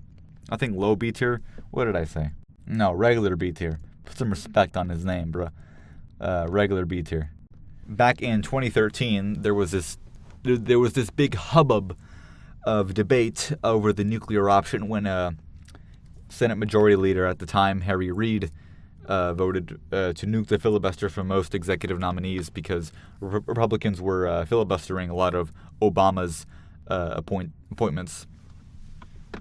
And John Hoeven argued that it was unhealthy to allow action to go through with 100% Democratic votes and just counting out the Republicans. So now to take the focus off Obamacare, we have, in essence, Obamacare 2, where they change the rules. They break the rules to change the rules with only Democrat votes.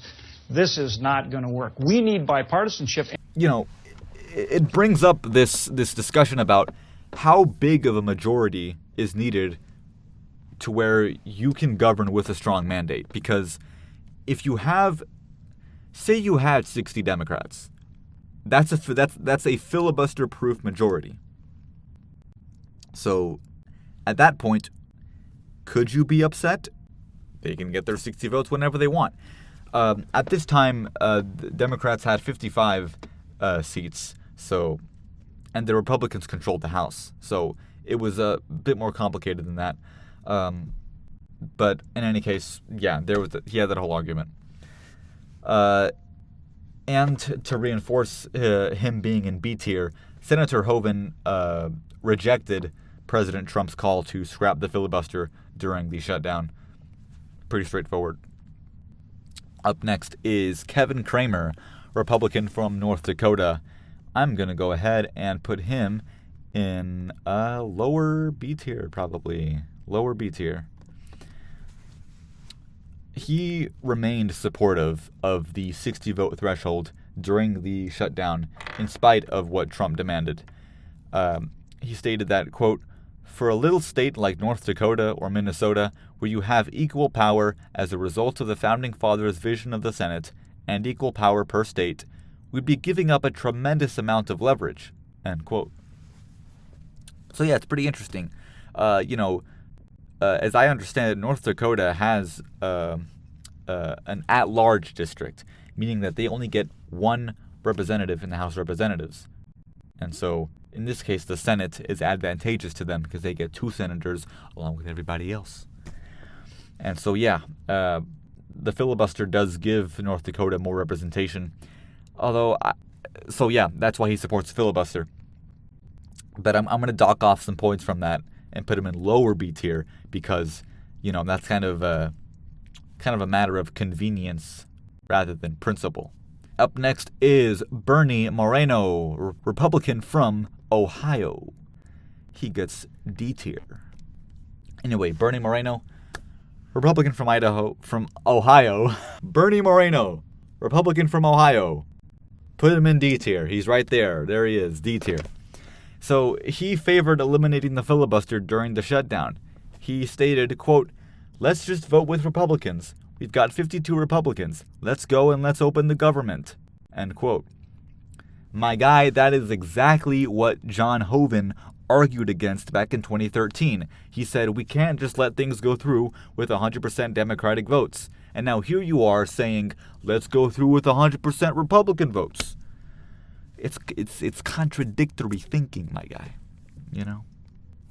I don't appreciate that. I don't appreciate his partisanship. John Husted, Republican from Ohio. He is going to get, put him in C tier. Put him in C tier. So Senator Husted was uneasy about the whole shutdown situation. He initially pushed back against pressure to eliminate the filibuster, but he later stated, quote, "I think we should always be open to listen to the Democrats about anything, but not over a government shutdown. A government shutdown needs to be cleared off the table, and then we can talk about anything they want to talk about." End quote. It's a pretty interesting attitude. And I'm not sure how to respond to that. I'll keep him in C tier. Up next is James Lankford, Republican from Oklahoma. I'm quite fond of this man. I'm going to put him at the very top of B tier, even above Senator Shaheen. So amid the 2025 shutdown, he still defended the filibuster. But what's unique about the filibuster and about the United States Senate, it's the only place in our government where both sides have to talk to each other. That's a good thing for America. And so you can even backtest this. You know, back in 2017, Republicans are in the majority. He didn't say, yeah, I support the carve-out. He said he had a healthy vision for reform, where basically his idea would be that the motion to proceed to begin debate would require a simple majority, but cloture to end debate would still require 60. And that's a very good point, because the fact that you can filibuster a motion to begin debate, that's nonsensical. Because you can't say that the filibuster is a instrument for promoting debate and then have an option to filibuster the start of a debate on a bill. So yeah, definitely a good suggestion there from Senator Lankford. And he also attributes gridlock to the abuse and misuse of the filibuster, not the existence of the filibuster itself. So overall, I think a very strong, healthy attitude towards the filibuster from Senator Lankford. Up next is Mark Wayne Mullen, Republican from Oklahoma. He's also going to go in B tier, but not as much as his colleague. He's going to go in a lower B tier. So Senator Mullen, he was generally opposed to nuking the filibuster in 2025, although he expressed some concerns over the shutdown. I want to throw out a caution. Republicans, if we change it, it's because we want to change it to govern. I mean, that's the same argument that Democrats used during the Biden administration. So look, I'm going to give you credit. You're in B tier because so far you've been pro-filibuster, but I would have liked it if he elaborated a bit more on what change means. How exactly would you have changed it, and for what reason? Okay, up next we got Ron Wyden, Democrat from Oregon. He's going to go in high B tier, and he's going to go in high B tier. I'm going to put him under Shaheen. So, in 2021, he stated that, quote, "Senate Republicans have made it clear their endgame is to stop as many Americans as possible from participating in our nation's democratic process. The only way to enact overdue and necessary voting rights legislation is by doing away with the filibuster." End quote. So, yeah, right away, that would be grounds to get you in D tier. However, I gotta give him his bonus. He completed the extra credit work, because in 2006, Senator Wyden spoke on the floor for 4 hours and 40 minutes in a sort of mini filibuster in an attempt to force a vote on ending oil subsidies, which then he ended perhaps a bit sooner than he would have liked due to pressure from the Senate Majority Leader at the time, Harry Reid.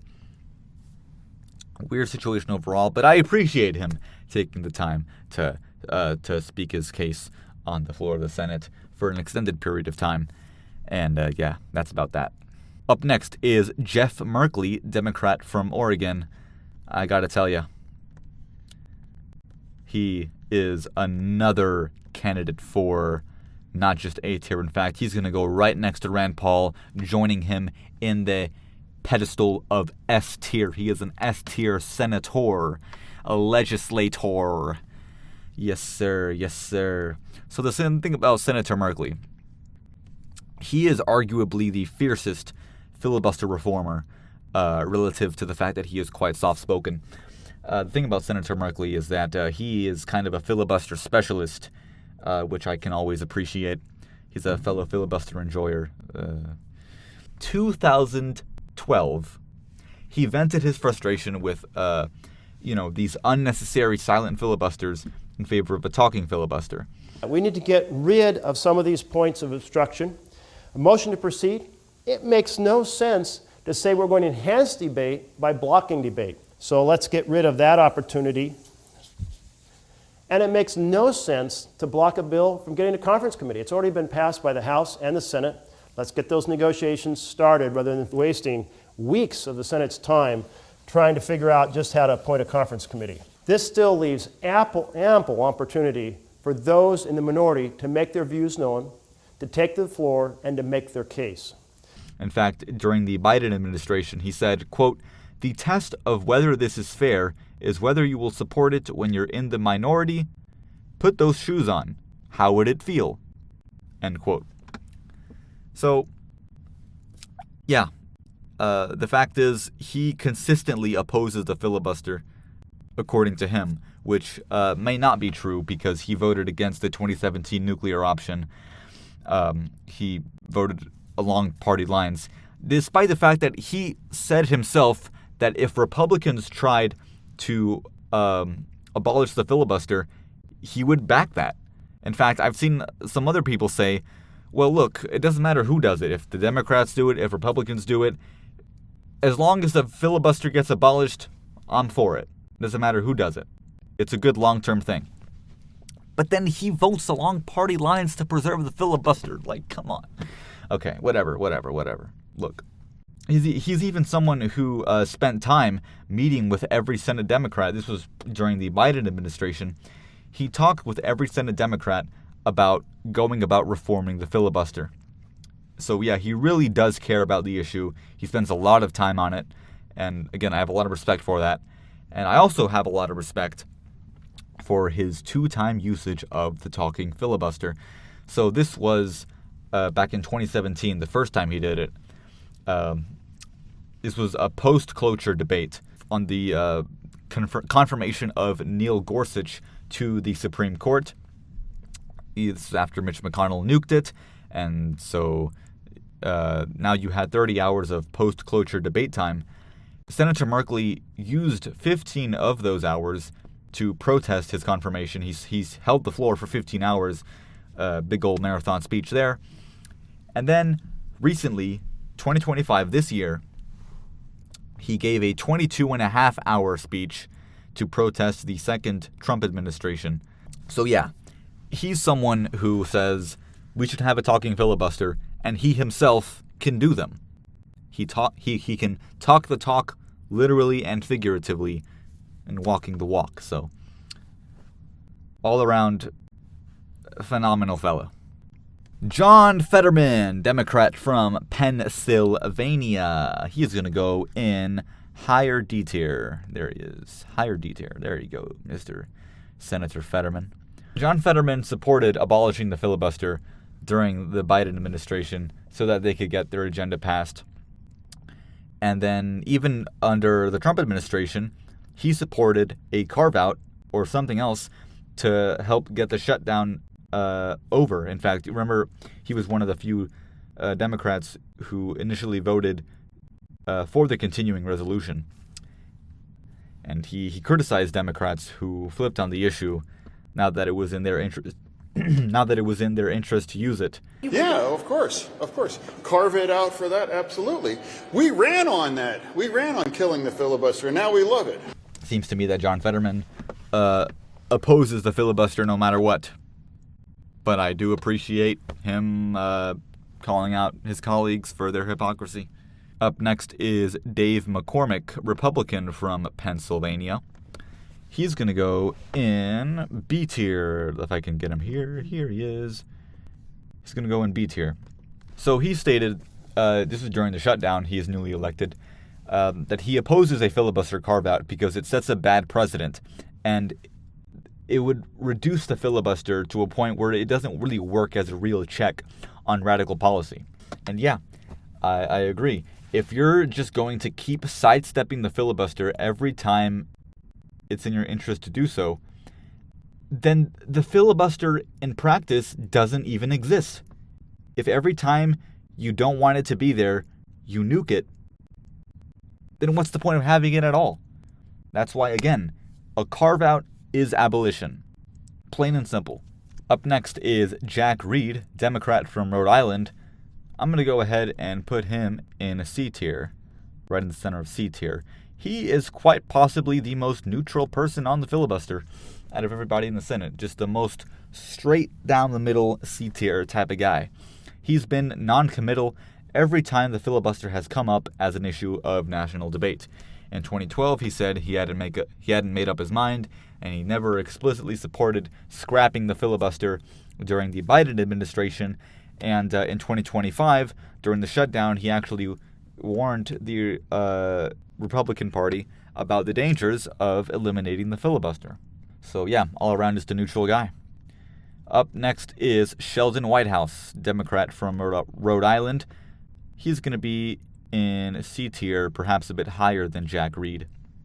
So in 2025, during the it was during this whole business about California's EPA waivers and setting stricter guidelines on car emissions, that the Senate Republicans wanted to overturn that, and they sidestepped the filibuster using the nuclear option.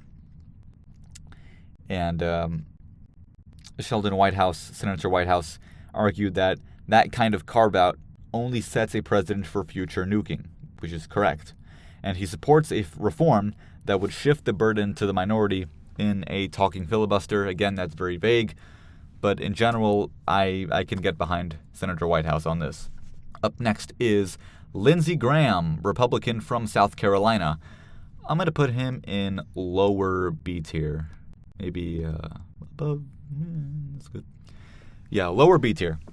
So the thing about Lindsey Graham is that he actually, I mentioned the Gang of 14, that bipartisan coalition from 2005. Only 2 senators are still serving from those 14. First one was, of course, Susan Collins, who we went over, and the other one was Lindsey Graham. And he remains supportive of that Gang of 14 approach until 2017.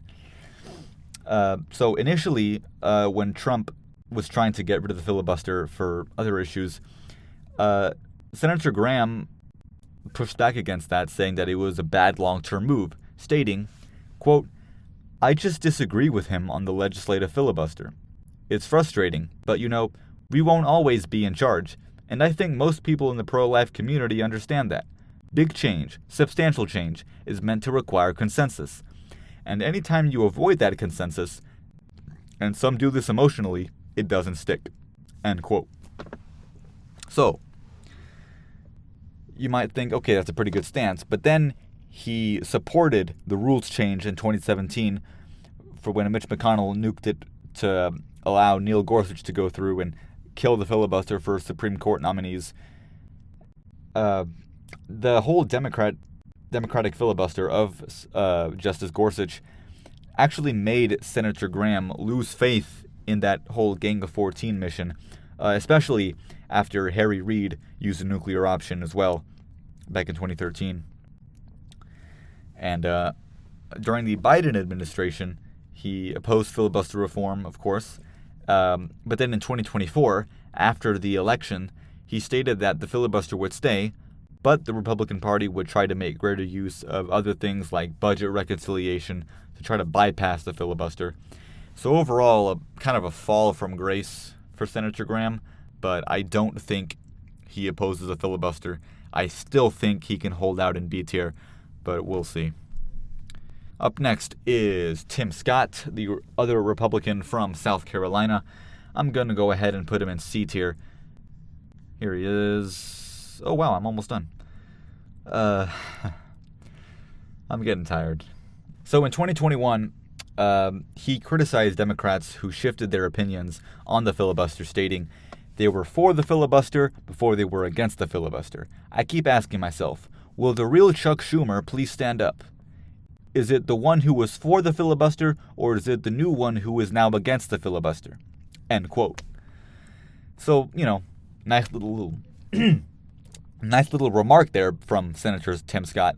But I have a hard time pinning down what his actual stance is on the filibuster. So that's why I have to keep him in C tier, because I don't know which way he's up or down, Okay, up next is John Thune, a Republican from South Dakota. He is the current Senate Majority Leader. He has been Senate Majority Leader for not long, but he has been there long enough to earn himself a spot in F tier. Unfortunately, he blew it. He blew it. He blew it straight up and down. I'm putting him above Chuck Schumer because his nuclear options were a bit less extreme. But yeah, so again, with the whole California EPA thing, so basically what was happened was the EPA, the Environmental Protection Agency, has certain guidelines on car emissions, and California wanted to use some waivers to waive those guidelines, and instead they would impose their own stricter standards on car emissions in the state of California. And John Thune and the Senate Republicans wanted to roll them back using the Congressional Review Act.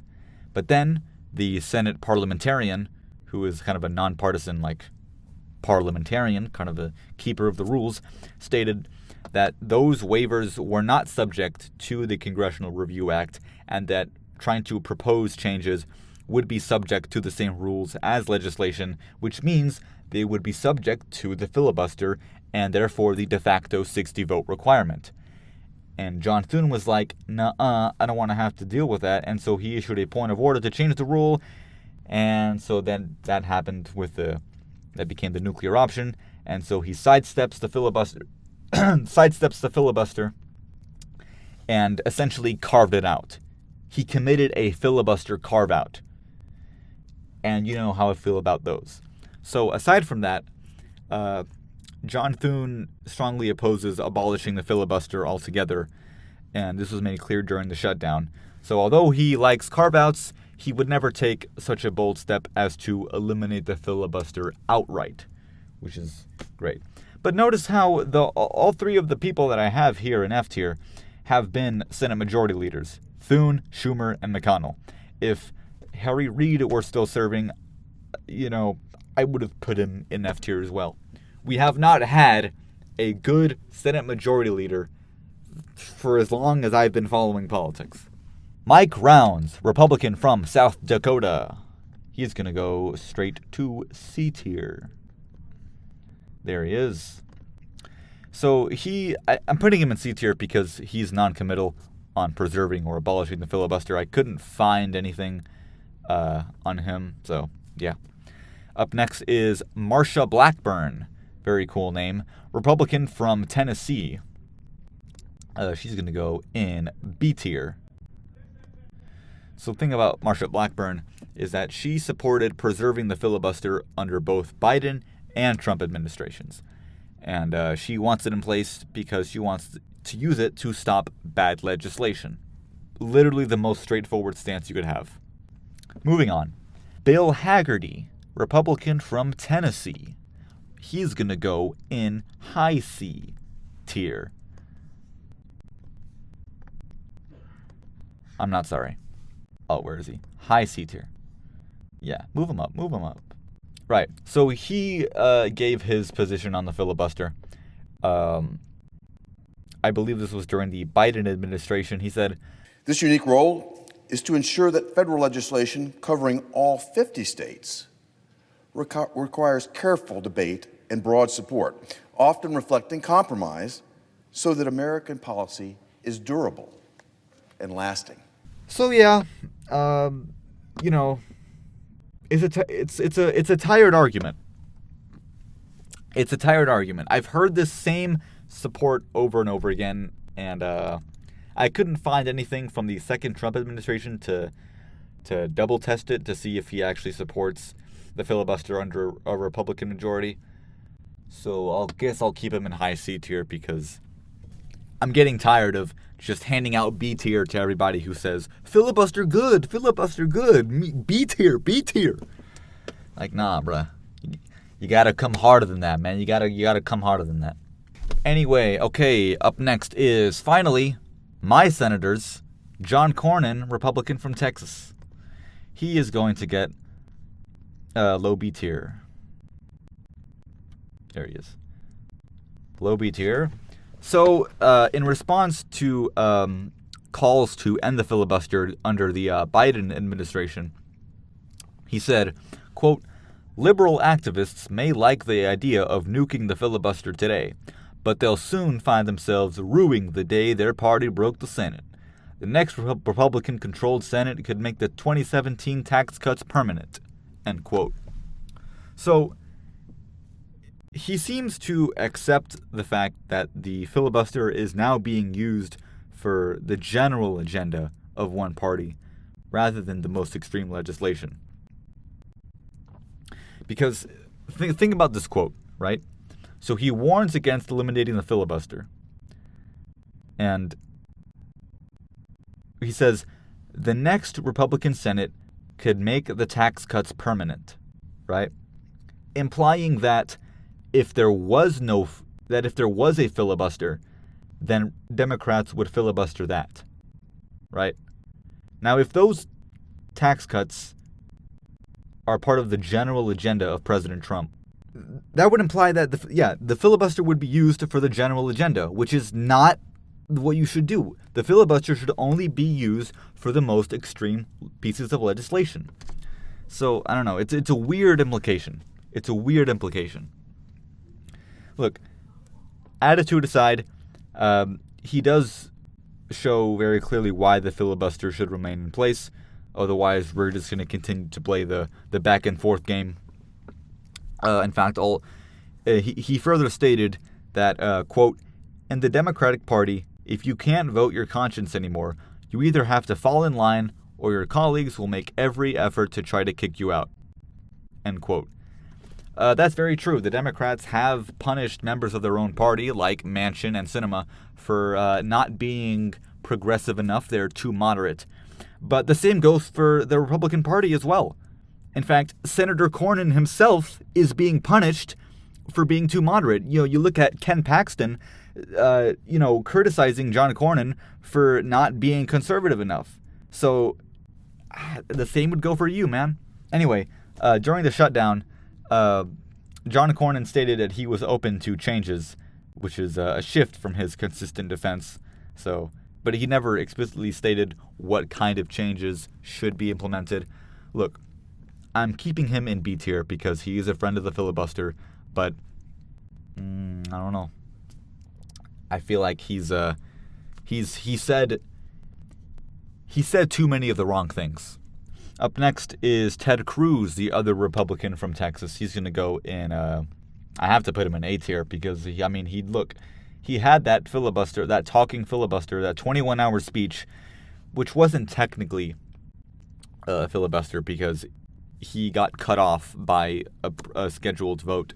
So in 2013, he held the floor for 21 hours in opposition to Obamacare, and he read from the great American novel, Green Eggs and Ham, where he said, we don't like green eggs and ham. We don't like Obamacare either. We don't like Obamacare with a fox in a box in a house with a mouse or whatever.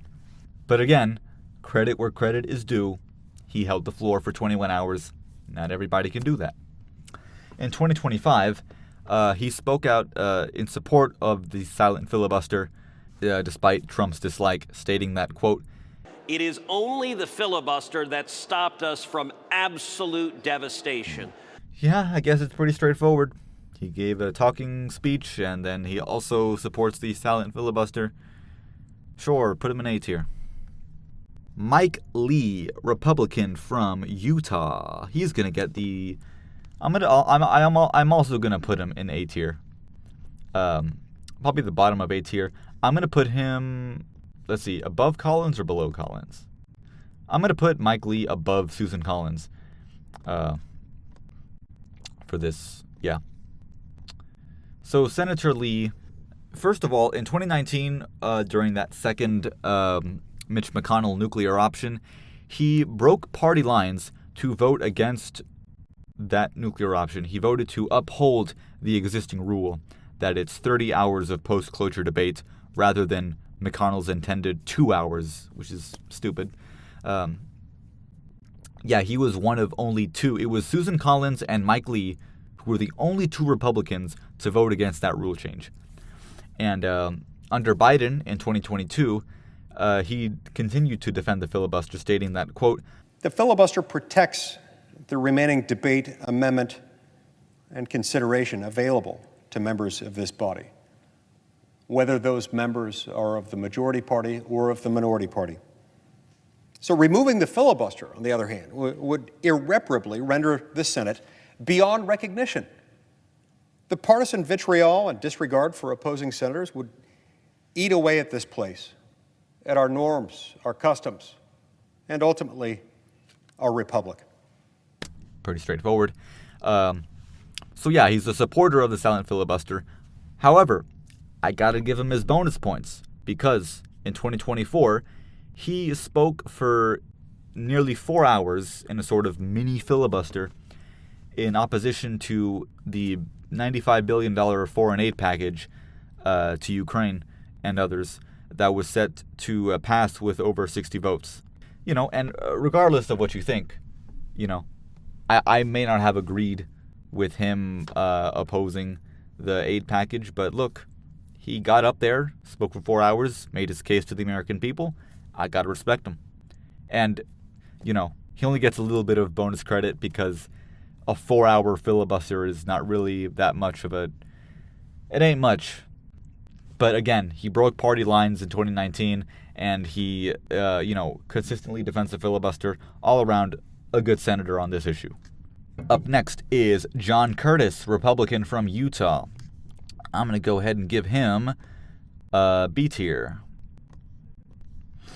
So Senator Curtis opposed Donald Trump's call to eliminate the filibuster during the shutdown, stating, quote, "The filibuster forces us to find common ground in the Senate. Power changes hands, but principles shouldn't. I'm a firm no on eliminating it." Well said, fella. Well said. Up next is Bernie Sanders, the independent senator from Vermont. He caucuses with Democrats.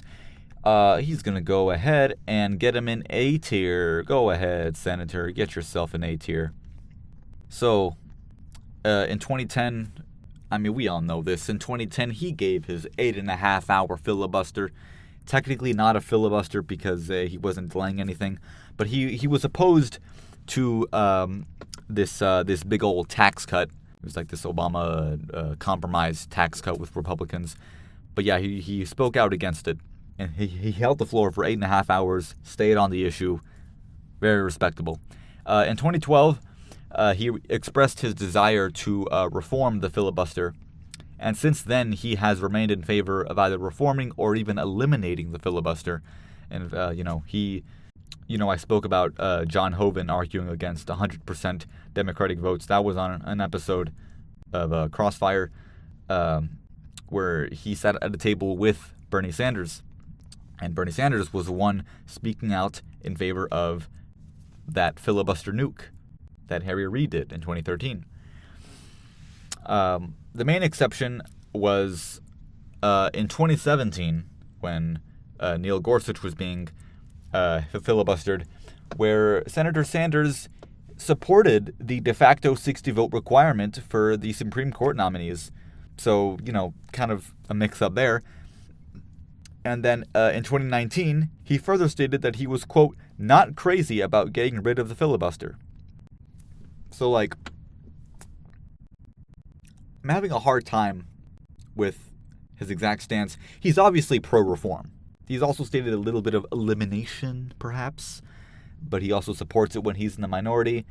A bit of a confusing stance there, but again, he gets A tier because he did, in fact, do the extra credit, and he did speak for 8.5 hours on the floor of the Senate. So, yeah. Up next is Peter Welch, Democrat from Vermont. He's going to get a D tier. Straight up and down. Look, as a House member, he was anti-filibuster. He said, quote, I'd like to see the Senate remove the filibuster rule. The abuse of the filibuster is doing harm to America.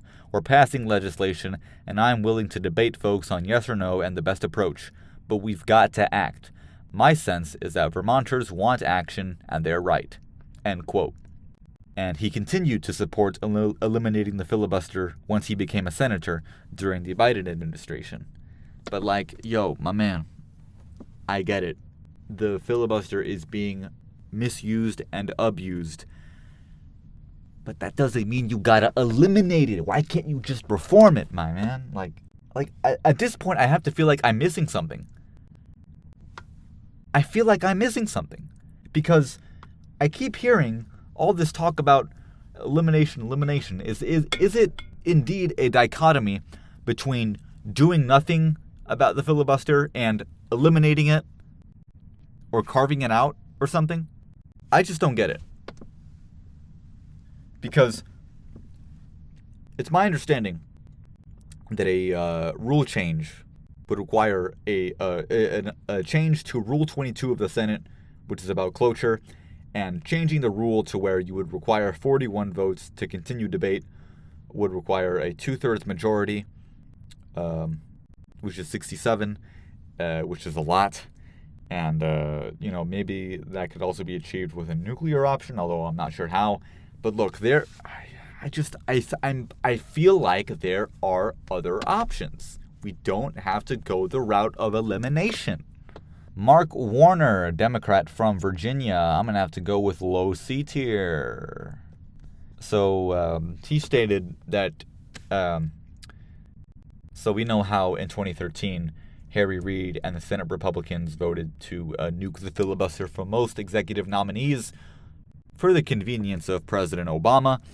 But then, when it came time, Mark Warner said that he regretted that rule change, but he is now in favor of filibuster reform, stating, quote, I would wish we wouldn't even have started this a decade ago when the Democratic leaders actually changed the rules.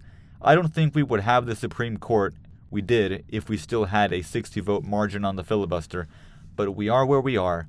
And the idea that somehow to protect the rights of the minority in the Senate, we're going to cut out rights of minorities and young people all across the country, that's just not right to me.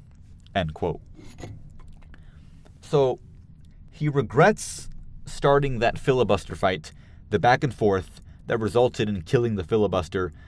First Democrats killed it for most executive nominees, and then Republicans killed it for Supreme Court nominees. And then he's like, well, we are where we are. Now, it's like, what? And I'm looking at this quote again. That the idea to protect the rights of the minority in the Senate, we're going to cut out the rights of minorities of people all across the country.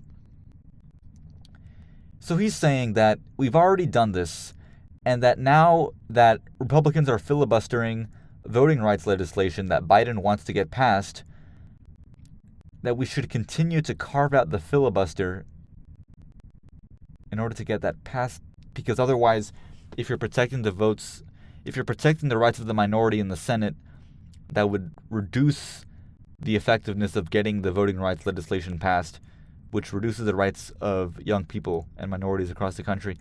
I don't follow. I'm sorry. I don't follow. Tim Kaine, Democrat from Virginia, he's going to get low C tier, just like his colleague. So, Tim Kaine, he defended his decision to vote to end the shutdown. So Tim Kaine was one of the Democrats who ultimately voted with Republicans to bring an end to this 2025 shutdown, stating that, quote, "The chaos of continuing the shutdown would have led them to eliminate the Senate filibuster so they could pass a government funding bill with no Democratic votes, a dangerous consolidation of one-party rule," end quote. So it's like, okay, his concern was that if the filibuster of the continuing resolution continued, then Republicans would have nuked the filibuster. That was his concern, which is a weird viewpoint, if I'm being honest. But again, it would have been Republicans' fault for not negotiating, if you ask me. Okay, but sure, whatever floats your boat. During the Biden administration, he supported, Senator Kaine supported a rules change to restore the talking filibuster, although that proposal would still have a 51 vote threshold. I explained it all what Chuck Schumer wanted. But before then, his idea of reform was reducing the filibuster's scope, perhaps some more carve-outs. I just don't. He's kind of a nothing burgers, honestly, Tim Kaine. I don't know. He's not. Moving on. Patty Murray, Democrat from Washington. She is the most senior Senate Democrat. I'm going to give her the ranking of higher D tier. So in 2013, Senator Murray supported weakening the filibuster due to excessive Republican obstruction. Then you move forward in 2019, during the first Trump administration, she supported keeping the filibuster, stating that, quote, "If you want constant, consistent policy that works for this country, it's an important tool," end quote. And then, under Biden, she supported a filibuster carve-out to pass voting rights legislation. So we can see Democrat majority, filibuster bad. Republican majority, filibuster good. Democrat majority, filibuster bad. Carve out. I think normally this would give you like a ranking of C tier, but I think that the fact that I couldn't find any support for the filibuster recently, and the fact that I'm just tired of people flip-flopping, I'm sorry, I gotta give her D tier for that, man. Okay, Maria Cantwell, Democrat from Washington. She's gonna go in high D tier. And this is happening because, both in 2011 and 2021, she supported a reform returning to the talking filibuster. She said, quote, "We cannot let Senate procedure stand in the way of important issues like voting rights. I supported Senator Merkley's talking filibuster proposal in 2011, and I still support it today," end quote. However, she then opposed the nuclear option in 2017, stating that, quote, "Senate Republicans just abandoned tradition and long-standing rules, possibly causing irreparable damage to our American political process," end quote. So she doesn't want a carve-out for Supreme Court nominations, but she does want a reform to the talking filibuster for legislation in general, which would do away with the 60-vote threshold. So it's kind of a weird thing, but either way, the fact that she still supports doing away with the 60-vote threshold does put her in D tier, but high D tier, because at least she understands the damage that it causes when you do it. It just so happened that she was on the receiving end of the rules change. You really only your stance really gets tested when the shoe is on the other foot. I think other people have said that already here on this list. But yeah, anyway, up next, Shelley Moore Capito, Republican from West Virginia. She is going to get B tier. How about that? She's going to get B tier. Lovely. Because, look, she's a friend of the filibuster. It was not the case in 2017, because she supported that nuclear option to gut the filibuster for Supreme Court nominees. But then she became more supportive of preserving the filibuster under Biden. Coincidence? I think not. I think she's a partisan operator. But even then, she continued to remain supportive of the filibuster in 2025 during the shutdown, stating that, quote, "It's good for the country. It provides a voice for the minority. It forces negotiation, particularly in the Senate.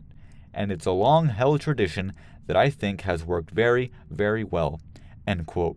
Well, it's funny you say that, because you say that during a shutdown in an era of unprecedented filibuster abuse. Like, yeah, it's a long-held tradition that works very, very well. Meanwhile, the filibuster is being abused. It's causing a shutdown. It's, resulted in, some big carve-outs. It's great that she supports it. That's why she's in B tier. I just think that she's not correct in saying that it's worked very well. The filibuster has resulted in a lot of political chaos in recent years. But again, that's not because of the filibuster itself. It's because of the misuse and abuse of this Senate procedure. And it needs to be reformed. Jim Justice, Republican from West Virginia, he is going to get higher C tier. Higher C tier, that's right. He's going to get higher C tier.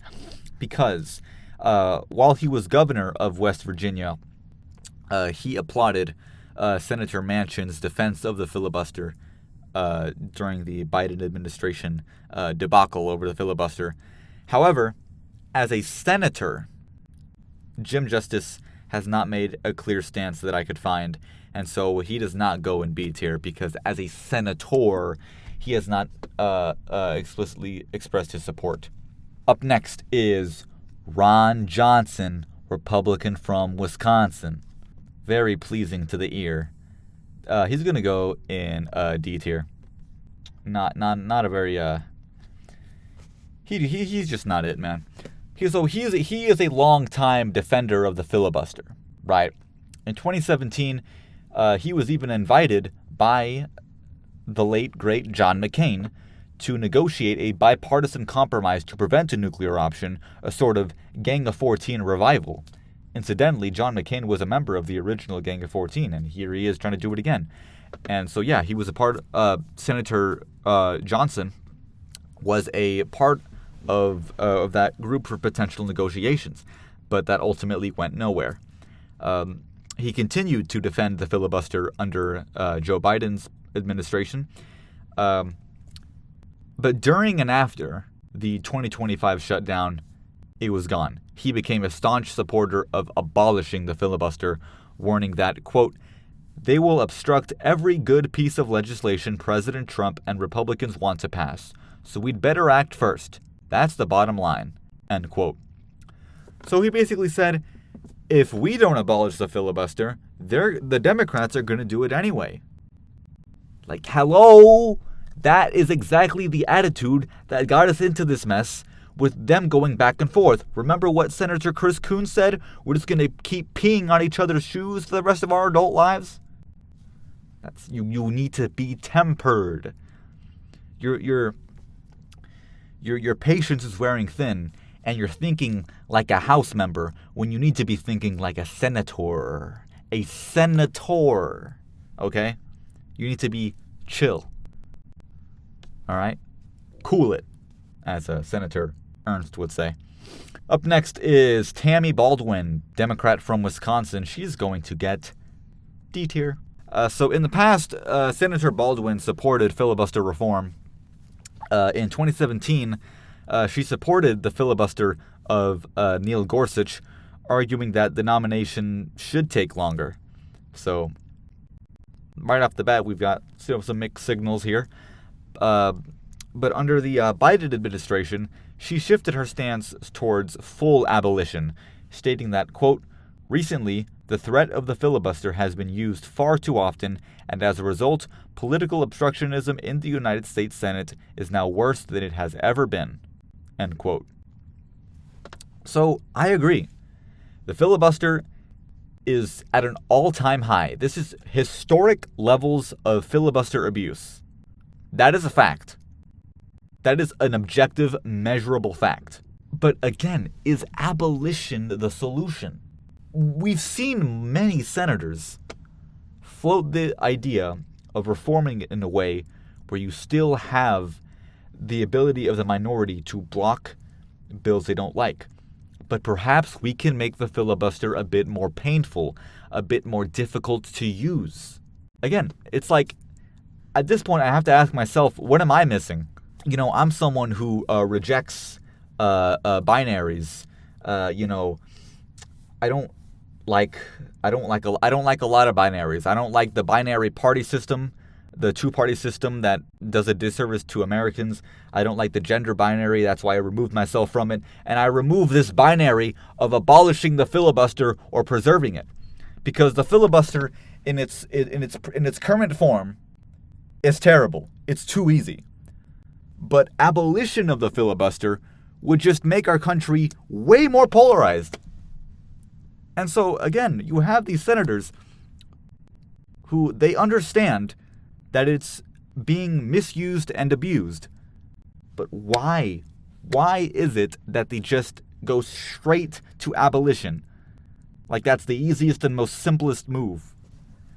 I don't know, man.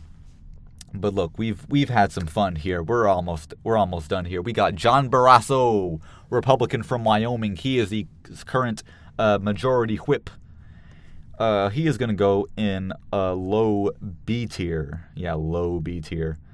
So why is he in low B tier? Well, so in 2020, he expressed concern over the excessive use of the filibuster by Democrats against the Justice Act introduced by Tim Scott. I think it was about police reform. So yeah, he is concerned about the misuse and abuse. And in 2017, Biden administration, he supported preserving the filibuster, stating that, quote, we have something called a filibuster. 60 votes is how legislation is passed. And, you know, we know that the press, sometimes folks in Congress say it's hard to pass a law. Well, it's not supposed to be easy. It takes discussion, takes negotiation, it brings people together. I mean, that's the idea of needing 60 votes, to bring people together, to get a bipartisan consensus so that all voices are heard, that there is a majority and the minority voice is heard, and it forces us to find common ground. So that's good, right? But yet he goes back to the frustrated attitude when Democrats filibustered Trump's nominees, quipping that, quote, Senate Democrats would filibuster the White House janitor if they had the opportunity, end quote. So would you. Honestly, so would you. At this point, both Democrats and Republicans would most certainly filibuster the White House janitor if given the opportunity. Let's not kid ourselves. Let's not act like this is, oh, you do this. No,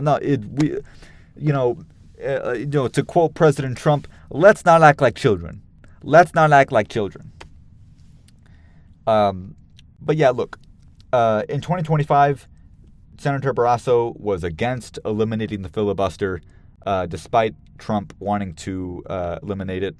And he never once expressed a desire to abolish the filibuster. He simply vented his frustration at excessive use. So for that, I'm going to have to keep him in B tier, because I think at the end of the day, he does still support its existence.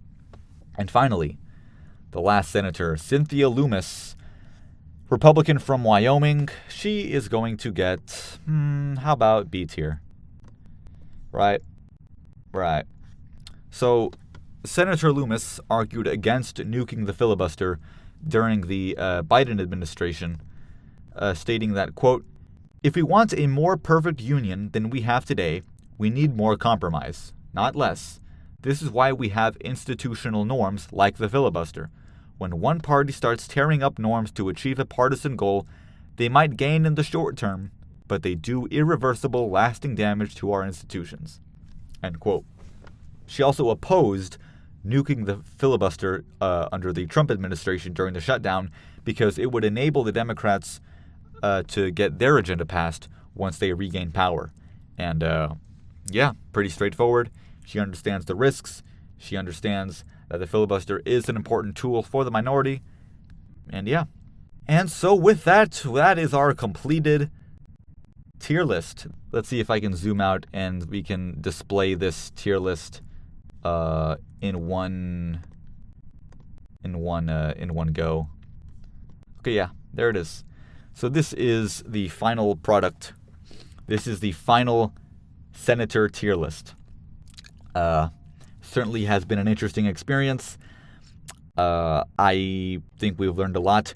This is probably the least useful tier list for senators that has ever been imagined, and it could only be produced by someone like me. If I'm being honest, let me tell you. But I hope we've learned a lot. We've put names to faces. We've taken some time to get to know these senators in one very specific way. We've taken the time to learn about the filibuster debate. We've taken the time to understand the frustrations that have been expressed by members of both parties. And I look forward to January, where I will be laying out my I plan on making a video in January where I lay out my full thoughts on the filibuster. I'm going to set the record straight. In fact, a lot of these sources where I get these quotes from, I'll link them. I can anytime I quote a senator, I will put the source that I got that from. But there are some other things I want to look over, like Senator Shaheen's essay, "The Case for Filibuster Reform." I think that's a useful text to look over. And yeah, I very much appreciate you sticking around. If hopefully I'm talking to the very small handful of people who stayed around for this entire tier list ranking. We made it. Here it is.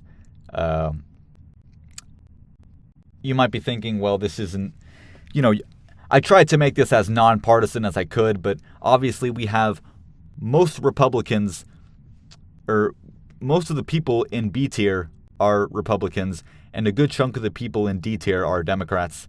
So, it may not have been a nonpartisan outcome, but it just so happens that Republicans were more likely to support preserving the filibuster, and Democrats were perhaps more animated in their opposition to the filibuster when they are in charge. But I don't think there was anything inherently conservative or anything inherently progressive about abolishing or preserving the filibuster. I mean, you could definitely make the argument that a progressive would be in favor of reforming the filibuster, and that's certainly the case with Senator Merkley there. But look, all in all, thank you for watching, and I'll see you in the next video. It's going to be great.